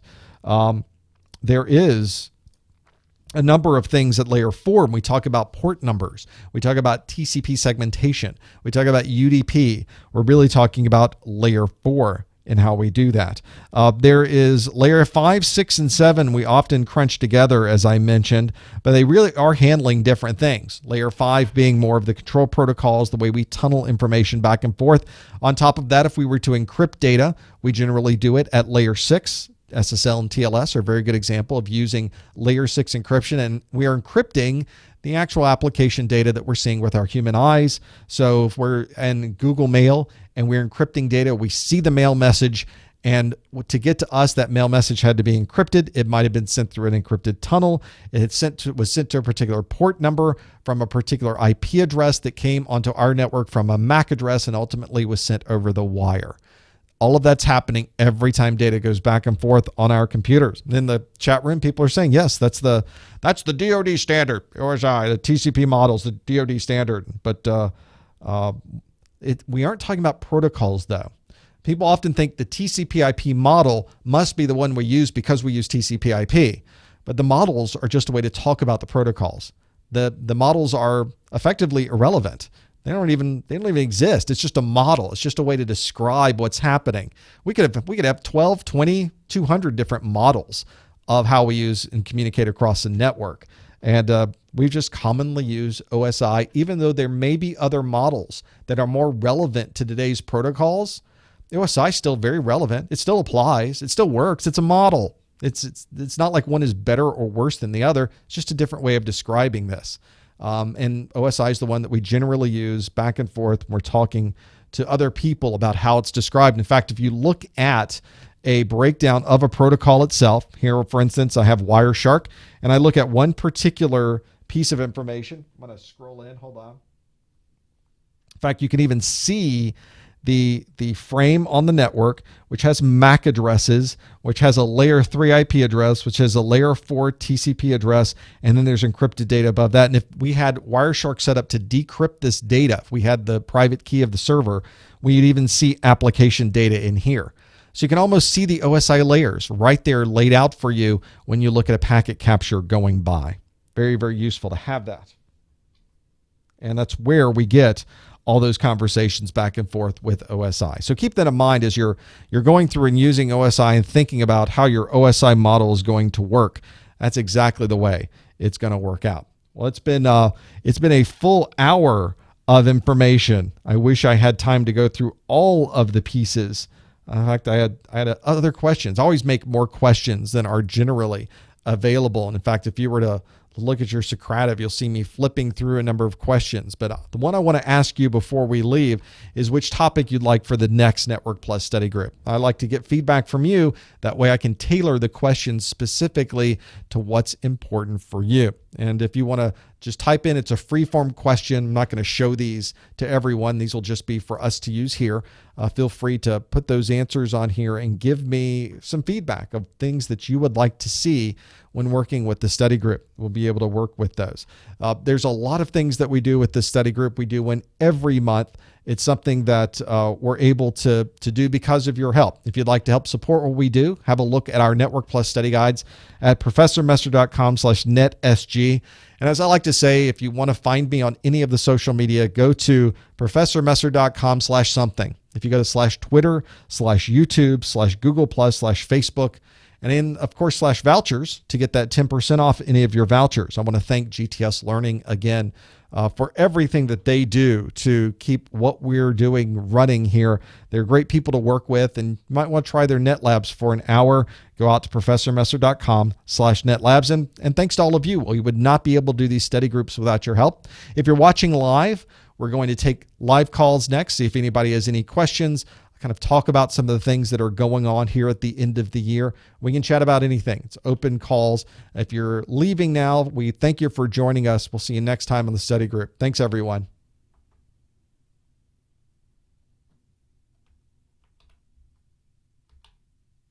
Oh, that was a lot in a very short period of time, wasn't it? Chat room was right on it too. Thanks for joining us in the chat room everywhere. I need to open up a different browser screen for my chat room so I can follow what's going on. Now we're going to take some phone calls if you'd like. You don't have to call in. Some of you do.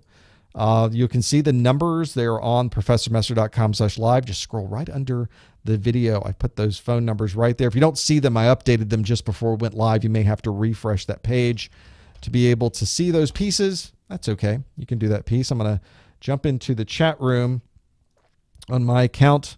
Something live. My chat room is one browser is not acting nice to me. So I'm going to change that right now by going out. That's not what I wanted to do. All right, everyone. Thanks for joining me today. There was a lot of content here. And again, I did this presentation prior in the week before Christmas, so well before the 25th. And I almost forgot a number of these. So I'm glad I did the one about DHCP options. I think we learned something today with the DHCP options. Wow, you guys sent me a lot of questions about OSI and broadcast and collision domains and Ethernet basics, subnetting, security, encryption, IP, Windows install, reinstall. Won't be doing that one on the Network Plus, but maybe I'll throw that one over on the A Plus. That'll be a good one to do. And the chat room talking about laminating those guides. It's interesting, a physical laminated PDF guide I would not be able to provide at a very good price. And shipping on top of that, you end up getting something that I think puts me out of the range of what I was trying to do. I want to make something because people will say, I would like to donate to the site, but I don't take donations. It's more of a style over anything else. I just don't like to take donations. I would rather give you something that you can use. And what I'm trying to do is find a spot where I'm providing content that's valuable, and it's valuable at a low enough price that you can effectively use that as a donation to the site. But in return, you're actually getting a really nice study guide. That's one that I even considered. What would it take to laminate these? Some of them are getting big. The Security Plus study guide's over 30 pages. That's a lot of pages to laminate. So there's costs associated with that. There are also shipping is not inexpensive. I mean, I can ship for relatively small amounts, first class. International gets a little bit more complicated and a little bit more costly. And by the time you do that, they cost more than $10. So that doesn't make sense either. So that's why I don't do any physical versions of that. Although they are unprotected PDFs, if you wanted to take them to a copy center and laminate them yourself and have them available, you could absolutely do that. So you're more than able to do that. The licensing on them is kind of like a personal digital book. As long as you're the only one that can read it, you can make as many copies of that on all of your different devices as you would like. Very simple to have that happen. So yeah, I did look into that. It's one of those things that did not work out the way I was really thinking. Let's go to the phones. We'll have some people instead of waiting. I have the 810 area code. Are you there, caller? Hello? Hello. What's your name? Andrew. Hello, Andrew. What can we do for you today? What question might you have? Yes. I don't know if this is exactly about Network Plus. It doesn't. Phones are open. We can talk about anything. Let's talk about your garden. Anything's fine with me. Okay.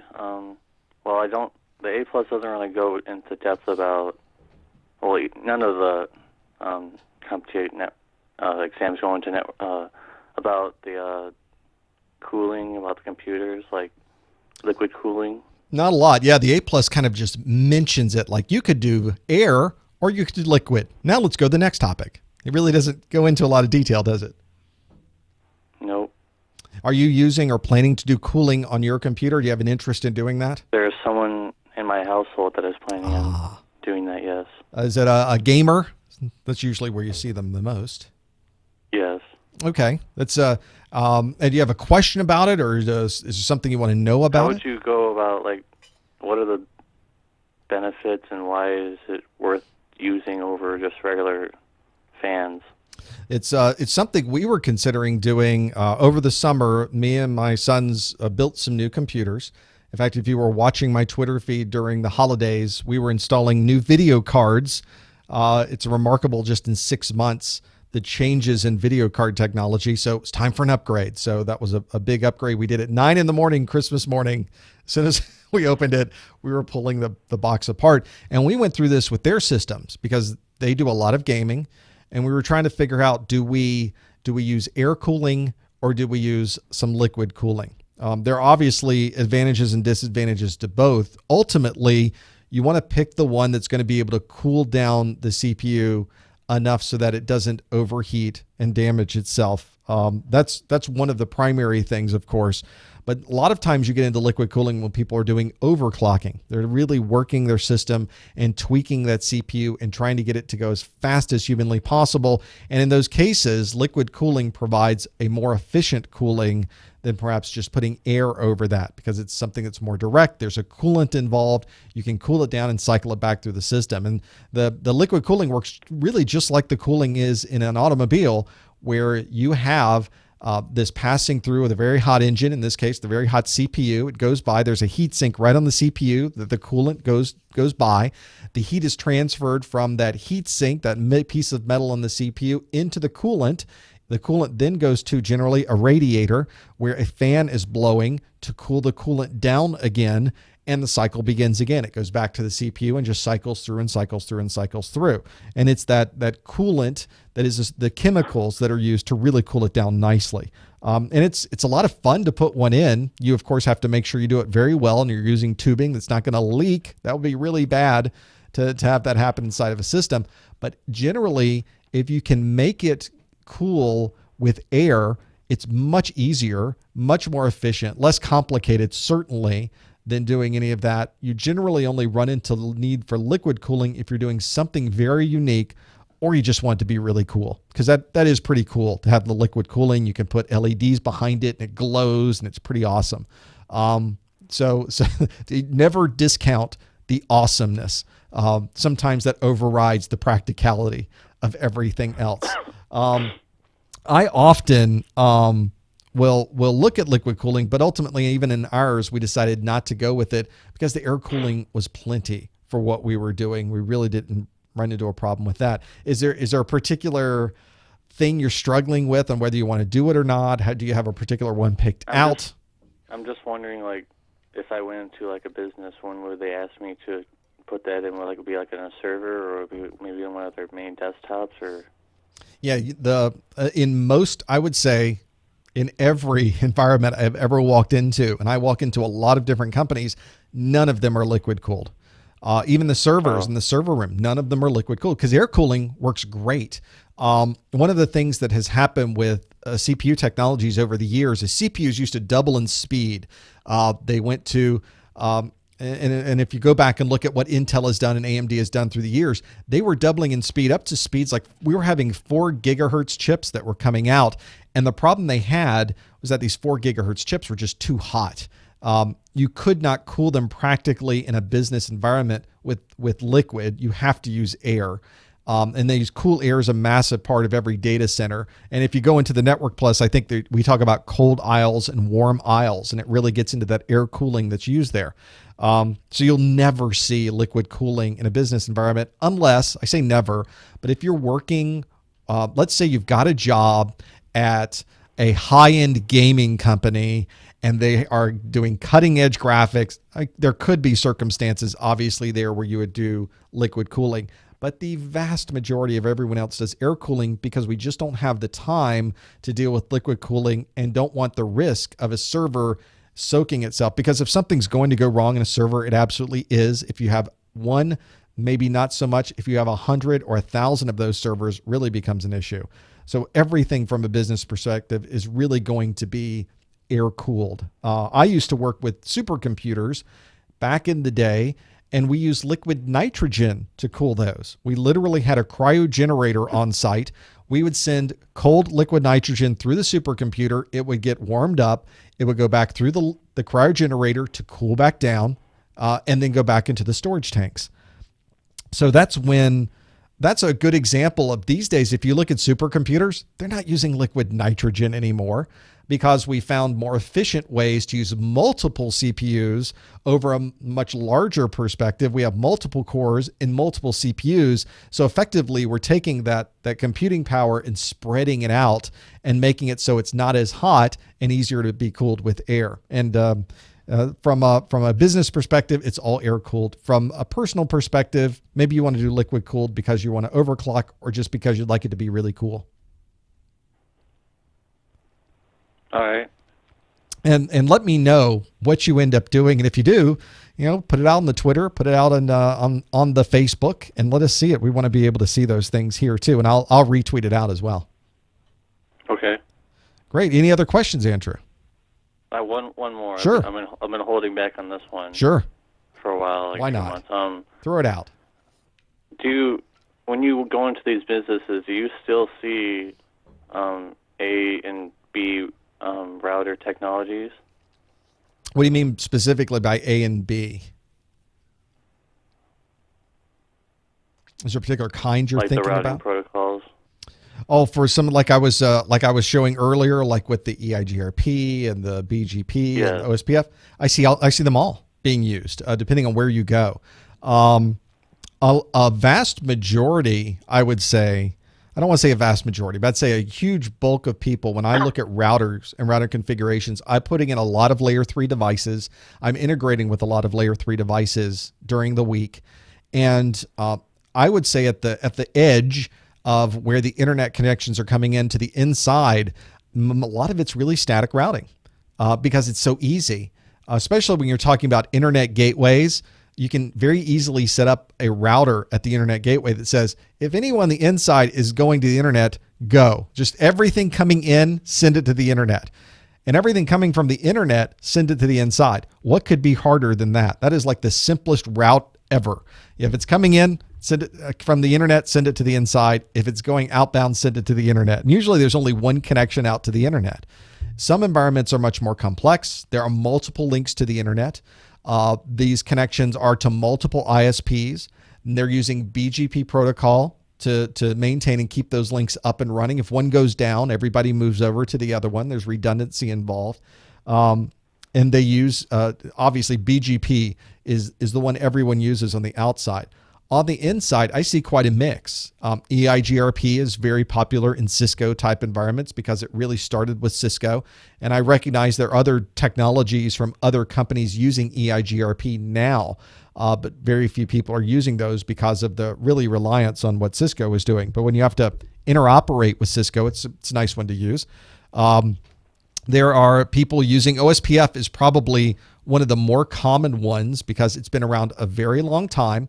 It's a very complex routing protocol, but it's a very powerful routing protocol. And it does some fancy things like allows you to set some routes that are dependent on things like the speed across a particular link. You can do what we call ECMP, equal cost multipath, where you can set up multiple links to a site and you can share all of your connections, the multiple connections to that site. And I hardly see anyone using RIP or RIP 2, RIP version 2, quite honestly. It's usually static. It's usually OSPF and ultimately maybe then an EIGRP. But they're almost always, when you're talking about very large environments, you kind of have to have a dynamic routing protocol because it makes it so much easier. If a site goes down, everything automatically figures out now what the best routes are to take. It reconverges and then sends the information out the correct location. So that's where when you get into learning routing protocols, once you go past Network Plus, for instance, and you get into a manufacturer like Cisco's CCNA or even CCENT, there is a command line routing. You have to understand how it works. You have to understand OSPF. You have to understand how you're working with RIP version 2 and understand how those protocols work. So if you're going beyond Network Plus, you're going to have to understand how they are. And I would say, quite honestly, they're harder than they're easier than they sound. And they look like they're hard until you get into them and you realize, oh, well, that's how it works. That's it. All right, well, let me view how that looks on the router. Let me watch how the routes are set up. Let me look at the routing tables. And once you understand the process of one routing protocol, the others are a lot easier to learn after that, because a routing table is a routing table. How the data gets into the routing table is the thing you have to figure out from the networking perspective. And that's where it gets a little tricky with BGP and OSPF. EIGRP is a little bit easier to understand. Maybe that's a good one to start with, or RIP version 2. Those are very good ones to start with, and then you can work up from there. But I see a smattering. There's different ones depending on where you go. It's different philosophies. They have different business needs to maintain the uptime and resiliency of the network. And I guess it really depends on how much you're willing to know about the routing and integrate it within your environment. And people who know what they're doing tend to use those more advanced routing protocols. Hopefully that helps a little bit. Does that make sense? Yes. Is there a particular direction you're leaning towards, or a particular thing you're looking to learn, or do you walk into some environments where they're using some of these routing protocols? Yeah, it's basically what you said already. The OSPF is all I really see. It's because they said it's really easy to hook it up instead of using the older technologies now coming out. It's really true. OSPF, if you were to look at the standard, is a really complex set of protocols. Early on, when OSPF and really routers were first implemented back in the day, whenever there was a router problem or a bug in the code, we always said, well, there's OSPF, of course, because it was just buggy. It's just massive in the way that it works. But if all you have is, in OSPF, we call them areas. If you just have one area and you're just telling all the routers, okay, everybody in area 0, which is the default OSPF area, all of you go talk to each other. And that's really it. You say, turn OSPF on, all you guys talk to each other, go. And it's really that simple. If you lose a connection, they reconverge. It's almost like magic in the way that it works there. It's obviously, you can get into some very complex environments with OSPF, but it really is easy to turn on. And because it's OSPF, it works across multiple router devices. And that's the real key. What if you're running an environment that is in a data center? You have multiple third parties. Maybe you're an ISP. One customer has Cisco.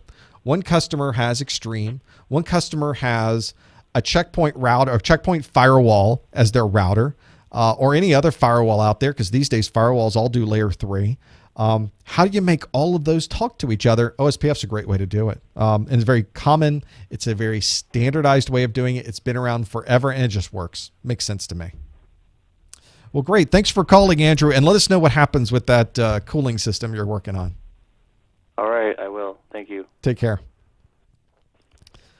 There's a lot in the chat room talking about the building it up. In fact, somebody was nice enough to, I think Benny stuck the link there to Twitter, to the tweet where I had not installed the new card yet. We had opened it up and the 770 was still in there.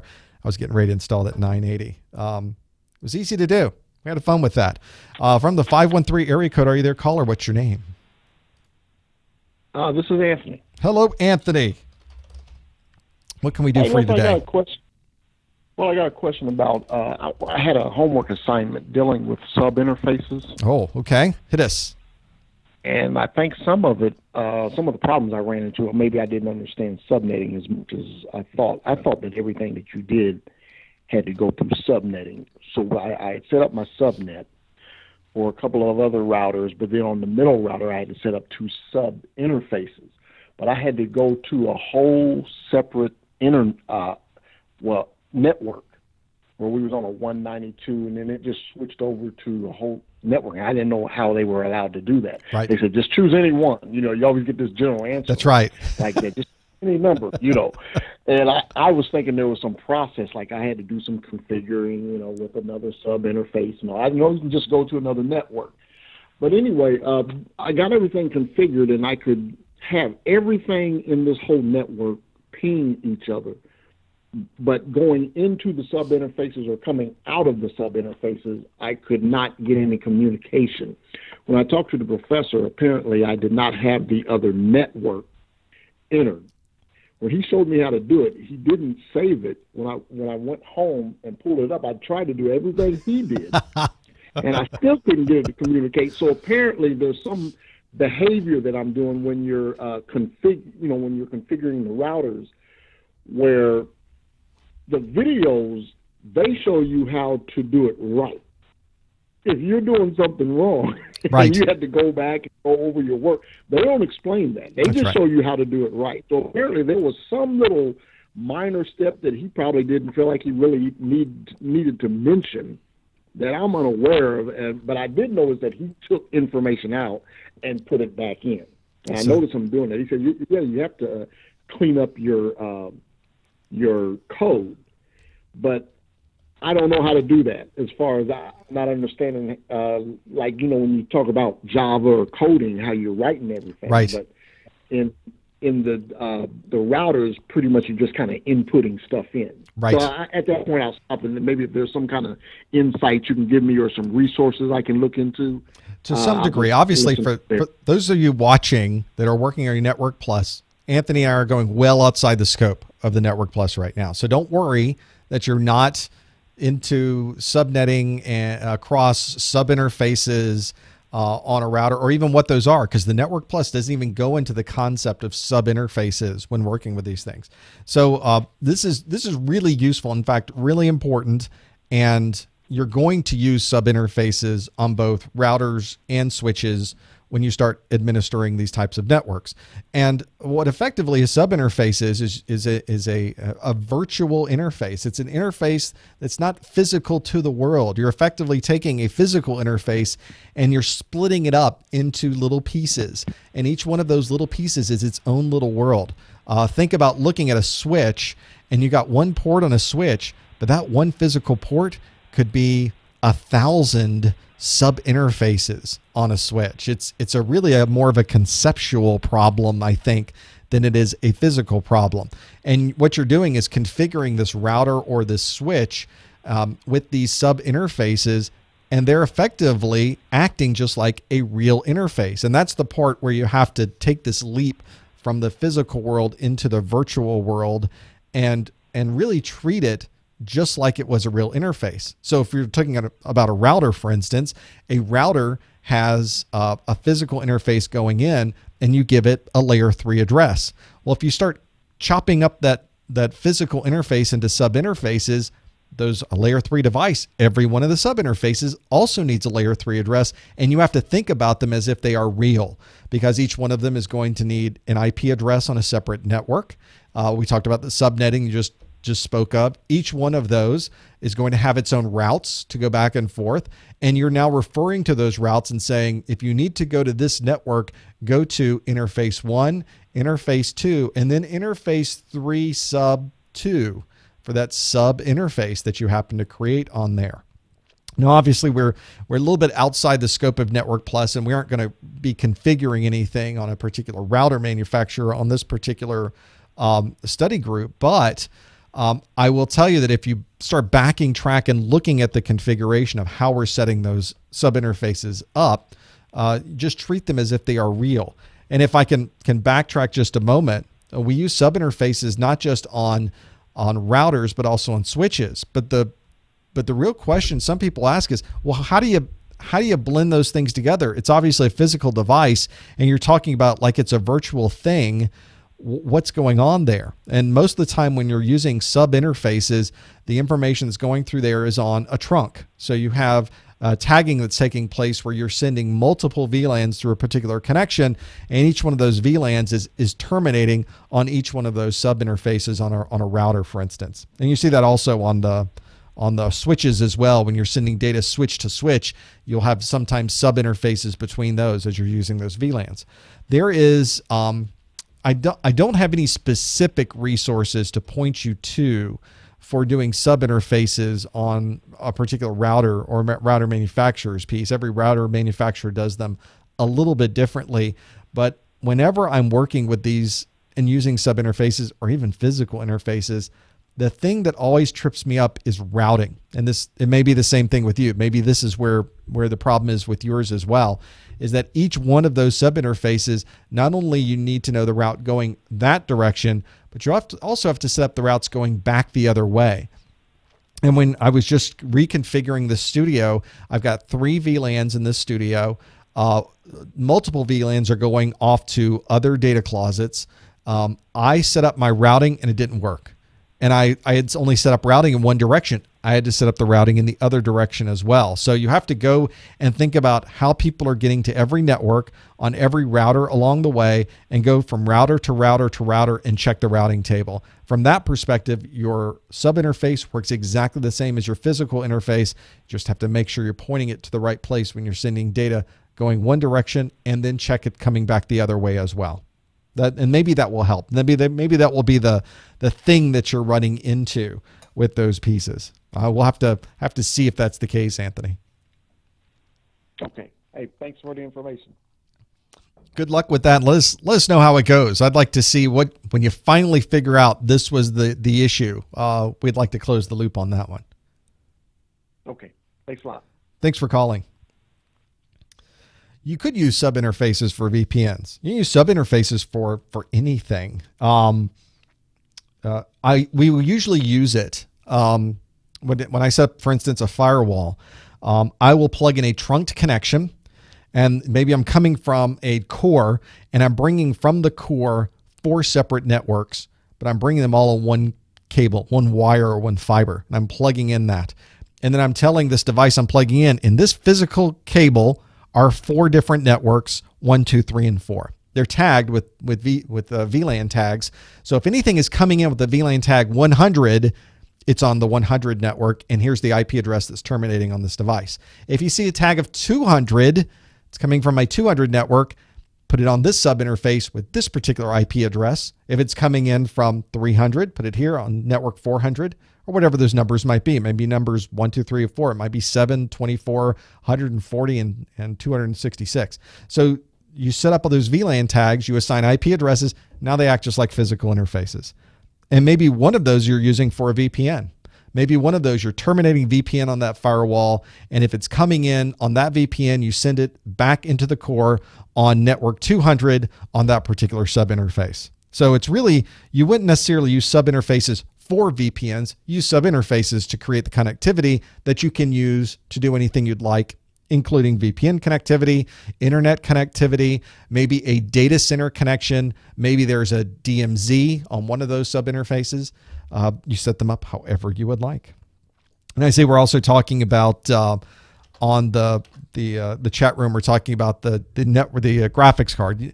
We could spend hours talking about graphics cards. That's the beauty of graphics card. And it was an EVGA.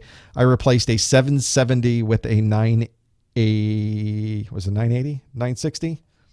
980? I can't even remember what I bought at this point. How you like that? That's not very good. It's been a long holiday. That's what it was a long holiday. I replaced it with and folks that were talking in the chat room, it was PC Part Picker. I replaced it with a 980. There we go. So that's what we stuck in there. So those of you in the chat room know that, it was 980. No wonder we wanted to install that graphics card as soon as possible. It's a nice graphics card. So we had a good time doing that. It worked like a champ. Worked perfectly. It's one of the nice things. I was thinking of doing the 770 with SLI. So you'd have two graphics cards inside of the device using both of them. You just can't buy them. 6 months goes by, you can't buy the old cards. They just don't exist.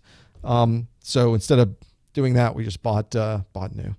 And I'm going to take that 770, put it into another system that has another 770. That one's going to do the SLI. So that's the story of what we did with that. That was a lot of fun doing that. That's one of the nice things about the holidays. You've got time. You can get some new equipment. There's a good reason to get some nice gifts and some new technology and start plugging them in. In this case, that was for my son's, one of my son's computers. In this case, the studio that you see here is a new studio from last month. We didn't even have a Network Plus study group because I didn't have a studio available. I was in the process of moving. And last one we had was in October. So the background here looks similar. It's a set. We built this studio to be very similar to the old one. I just like the style, like the look of how that one was. I wanted more stone, set up the fireplace, get the real wood, I'm able to do more things over here. There will be more cameras on the other side. I'll be able to pan out and have you see more of this coming through. But I got to work a lot with the technology that I have in here because I effectively replaced everything, and there's new technology I need to buy. So I've got to get new monitors. And when I say monitors, I mean speakers that go into my studio here. I want to hang those, I think, from the ceiling. I'm not sure. Right now I've got new lights. So there's new technology I got for that. Those new lights they're also going to be hanging from the ceiling with a new set of tracks that I'm going to have across the top. But we've been able to replace almost everything in here. So hopefully during the study group, you got to, I changed the audio chain just a bit. So the audio is a little bit different. I don't know if I like it yet, but we'll see how that works out. I've modified the lighting quite a bit. Obviously, the set behind me required a little bit more lighting, so I've got that there. The background is much better than it was before in earlier ones. I just didn't get a lot of computing technology in my hands. So I did a lot of networking technology, and one of the things I want to do, maybe it will be the next study group, is, or just a separate video on its own, is really talk about how I set up the studio, because I do have multiple VLANs connecting 3 different closets throughout the studio and the rest of my house. How did I connect those? What devices did I use to do the VLANs? How have I got it set up? I have security cameras that are on one VLAN. I have audio equipment that uses multicast, because what you're hearing right now is converting from analog on this microphone down to an IP mixer, a digital mixer. And the digital mixer is going through an audio processor before it is sent out to the stream. And that whole process is via IP. I'm not doing anything analog in there. So there is a separate VLAN. It uses a lot of multicast to do this.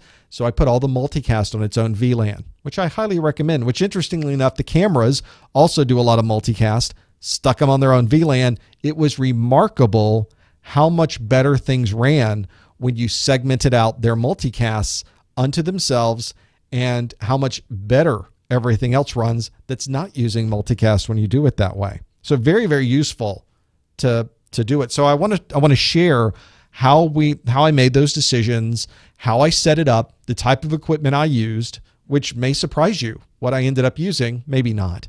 And then how all that works, because even though you're watching video and you're listening to audio, it's really all networked. And talk about those pieces too. I think that'd be a lot of fun to do. And I've got almost ready to go through that process. Still moving, still unpacking boxes. You can't see the mess. There's a mess piled up of old audio equipment, and I've got cameras down here, and there's computer bags on the floor you don't get to see yet.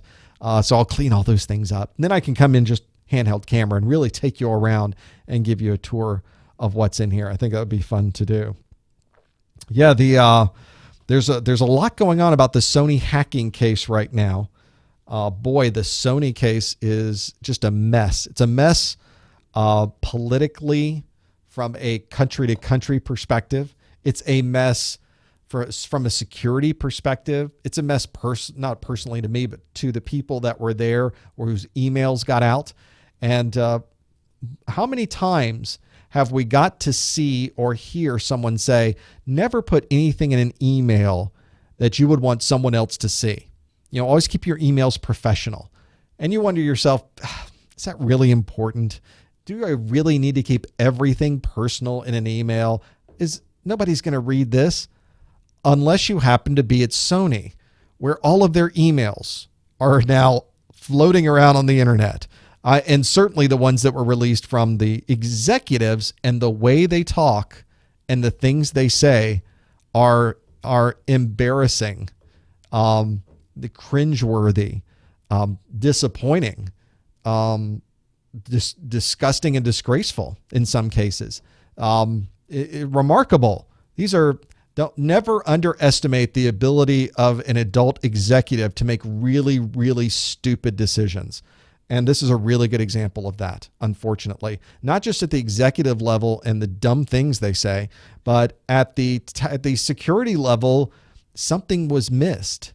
And we're still now fighting and debating about what that thing was. Was it on the inside? Was it something from the outside? We're not going to know yet. If we look at the ones that happened a year ago was Target. That was a third party that was able, the hackers took advantage of a third party vendor to Target to get inside of the Target network. And inside of the Target network, there were security things in place or the lack of security in place that allowed them ultimately to get to the stores. That was a very good example of how easy it is to get into a very large corporate network and move around quite easily. So a lot of these stories that we're reading in the news about Sony, about the security of Sony, about how it actually happened. Was there someone on the inside? There doesn't have to be. It doesn't have to be that complicated. It is so simple to get inside of a corporate network.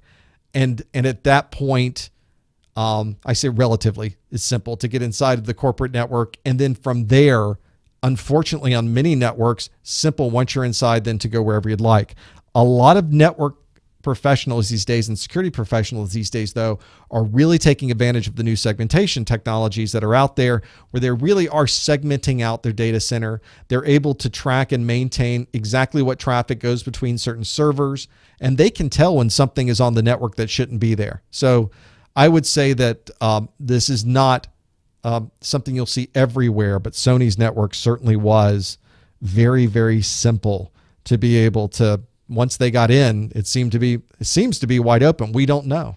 We'll know more once this story continues to evolve and we hear more from the people that were there and we have people telling us what happened and they can be quoted. I always tell people just go to Krebs on Security and read all about when that comes out. Just Google out Krebs, Krebs. It's KrebsOnSecurity.com. That's a great place to go. And these days, you can read about not just what happened with Sony. Obviously, during the holidays, the Xbox network was hit. The PlayStation network was hit. Denial of service attacks have been happening to these gaming systems and gaming networks for months now. Just a lot of interesting things going on there. That's a great place to go to read about that with those. I think that's when people say, what do you read for security?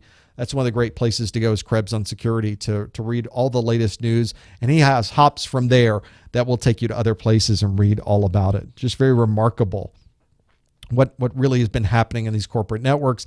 How do you stop it? What do you look for? When I would bet with Sony, this came out during the holidays or really about a month ago is when we found out that Sony was hacked. But in these cases, in the vast majority of these cases, these guys were in there for months. And I would not be surprised if in the Sony case, they were there for a very, very, very long time. And I think they would have to be, given the amount of data that was pulled out of that network. Very, very useful to once they get in, they just sit and wait. They kind of hop around. They quietly go about on the inside everything they need to go. Very, very common to see them for months. Target was like that. Home Depot was like that. The Home Depot breach, the JP Morgan breach, all of these big breaches, they get in, they embed themselves, they find multiple ways to sit there, they watch what's going on, and then they start collecting and doing different things. Yeah, Naked Security at Sophos is a very good one. The Security Now podcast with Steve Gibson is very good. Very interesting to see that. Yes, it was Lizard Patrol that did the denial of service to Xbox and to PlayStation. And it's not the first time that's happened from them. They've taken down Blizzard. They've taken down the Destiny servers. So they've really gone, these denial of service become quite a problem. And it's not their workstations that are doing the denial of service. It's your workstation that's doing the denial of service. They own your box. They've gotten you to click on something. They take advantage of a Java vulnerability because you ran a Java app on a website or you allow Java to run in your browser. They put some Java code there that takes advantage because you haven't updated your version of Java. They gain access to your operating system. They install the malware and now you're a bot. And they just tell you and everybody all at one time, go attack Sony PlayStation's network, and off your machine goes and it does it. You don't even know what's going on. It maybe send 1 or 2 packets every once in a while. That's okay. They got a million other people all doing exactly the same thing and inundating these networks. Quite remarkable, the amount that's there. Yes, it was terabytes of data that was taken out of Sony. Can you imagine being that security person at Sony, now trying to figure it out? And then when you get the political intrigue involved, we're talking about, is North Korea involved? And Sony, of course, we look at Sony and what happened in the United States. Sony, obviously, a Japanese company. Japan used to rule, used to own Korea. The whole history of Korea and how the Japanese, after World War II, nope, no more Korea. Korea split up into 2. The fighting went on. It goes back years and years and years and years. So it's not beyond the realm of possibility, is it, that all of this could be politically motivated, but it's just as reasonable to think that it was a group that just got in and stole things. That's just as reasonable, and probably in some cases more reasonable. That's one of those cases. How do you prevent this? It's not one thing. You prevent these types of attacks by closing all the holes. The problem is that there's so many holes. So for instance, the one we've been talking about today, because there was most recently a Java update a number of weeks ago, an update to Java because there was a vulnerability that if you went to a web page that had Java code that would run in your browser, the bad guys could gain access to your operating system. And once there, they can do whatever they'd like. So you have to update Java. But at the same time, Microsoft has updates that come out every month. You've got updates to Mac OS. You've got updates to browsers. You've got updates to PDF readers from Adobe. You have updates to Flash. These bad guys just create a cocktail. So they try every single one of these things. Let's try this. Let's try that. Let's try that. Oh, one got in because somebody didn't update this. Which one was it recently? Was it JP Morgan? That am I even thinking of the right one? That everything was tight. They were on a tight ship. These companies, and Sony runs a tight ship. There are security professionals there that know what they're doing. But in the case of the bank hack or financial hack, and I'm looking through Krebs to see if I can find the exact one, they got into a system. Everything was using at least 2 factors of authentication. So you would put in your username, you put in a password, and then where's my 2-factor for PayPal? So when I log into PayPal, they also ask me for a number that's on my security passcode dongle here. So it has a pseudo random number that pops up. You would not be able to log into my PayPal unless you had my username, my password, and this. I have to physically find this on my desk whenever I want to log into PayPal. What they had is they had all their systems set up to use this second form of authentication or factor of authentication, and they had one system that wasn't set up. So username and passwords are way too easy. I use, for instance, LastPass on my systems, and every system I log into has a different password on it. That is remarkably rare. If you are able to get a username and a password that a user uses for Gmail, I bet it's the same one they use to log into their bank and log into their corporate network and log into Yahoo and log into pick the next thing. That's the problem. And because there's not that extra factor, got a username and password, it hit, they got in, and that was it. They were on the inside. Once you're on the inside, it's over. You're done. That's the game. Very, very difficult. Do you think if there's a security breach and your server's compromised, you will lose your job?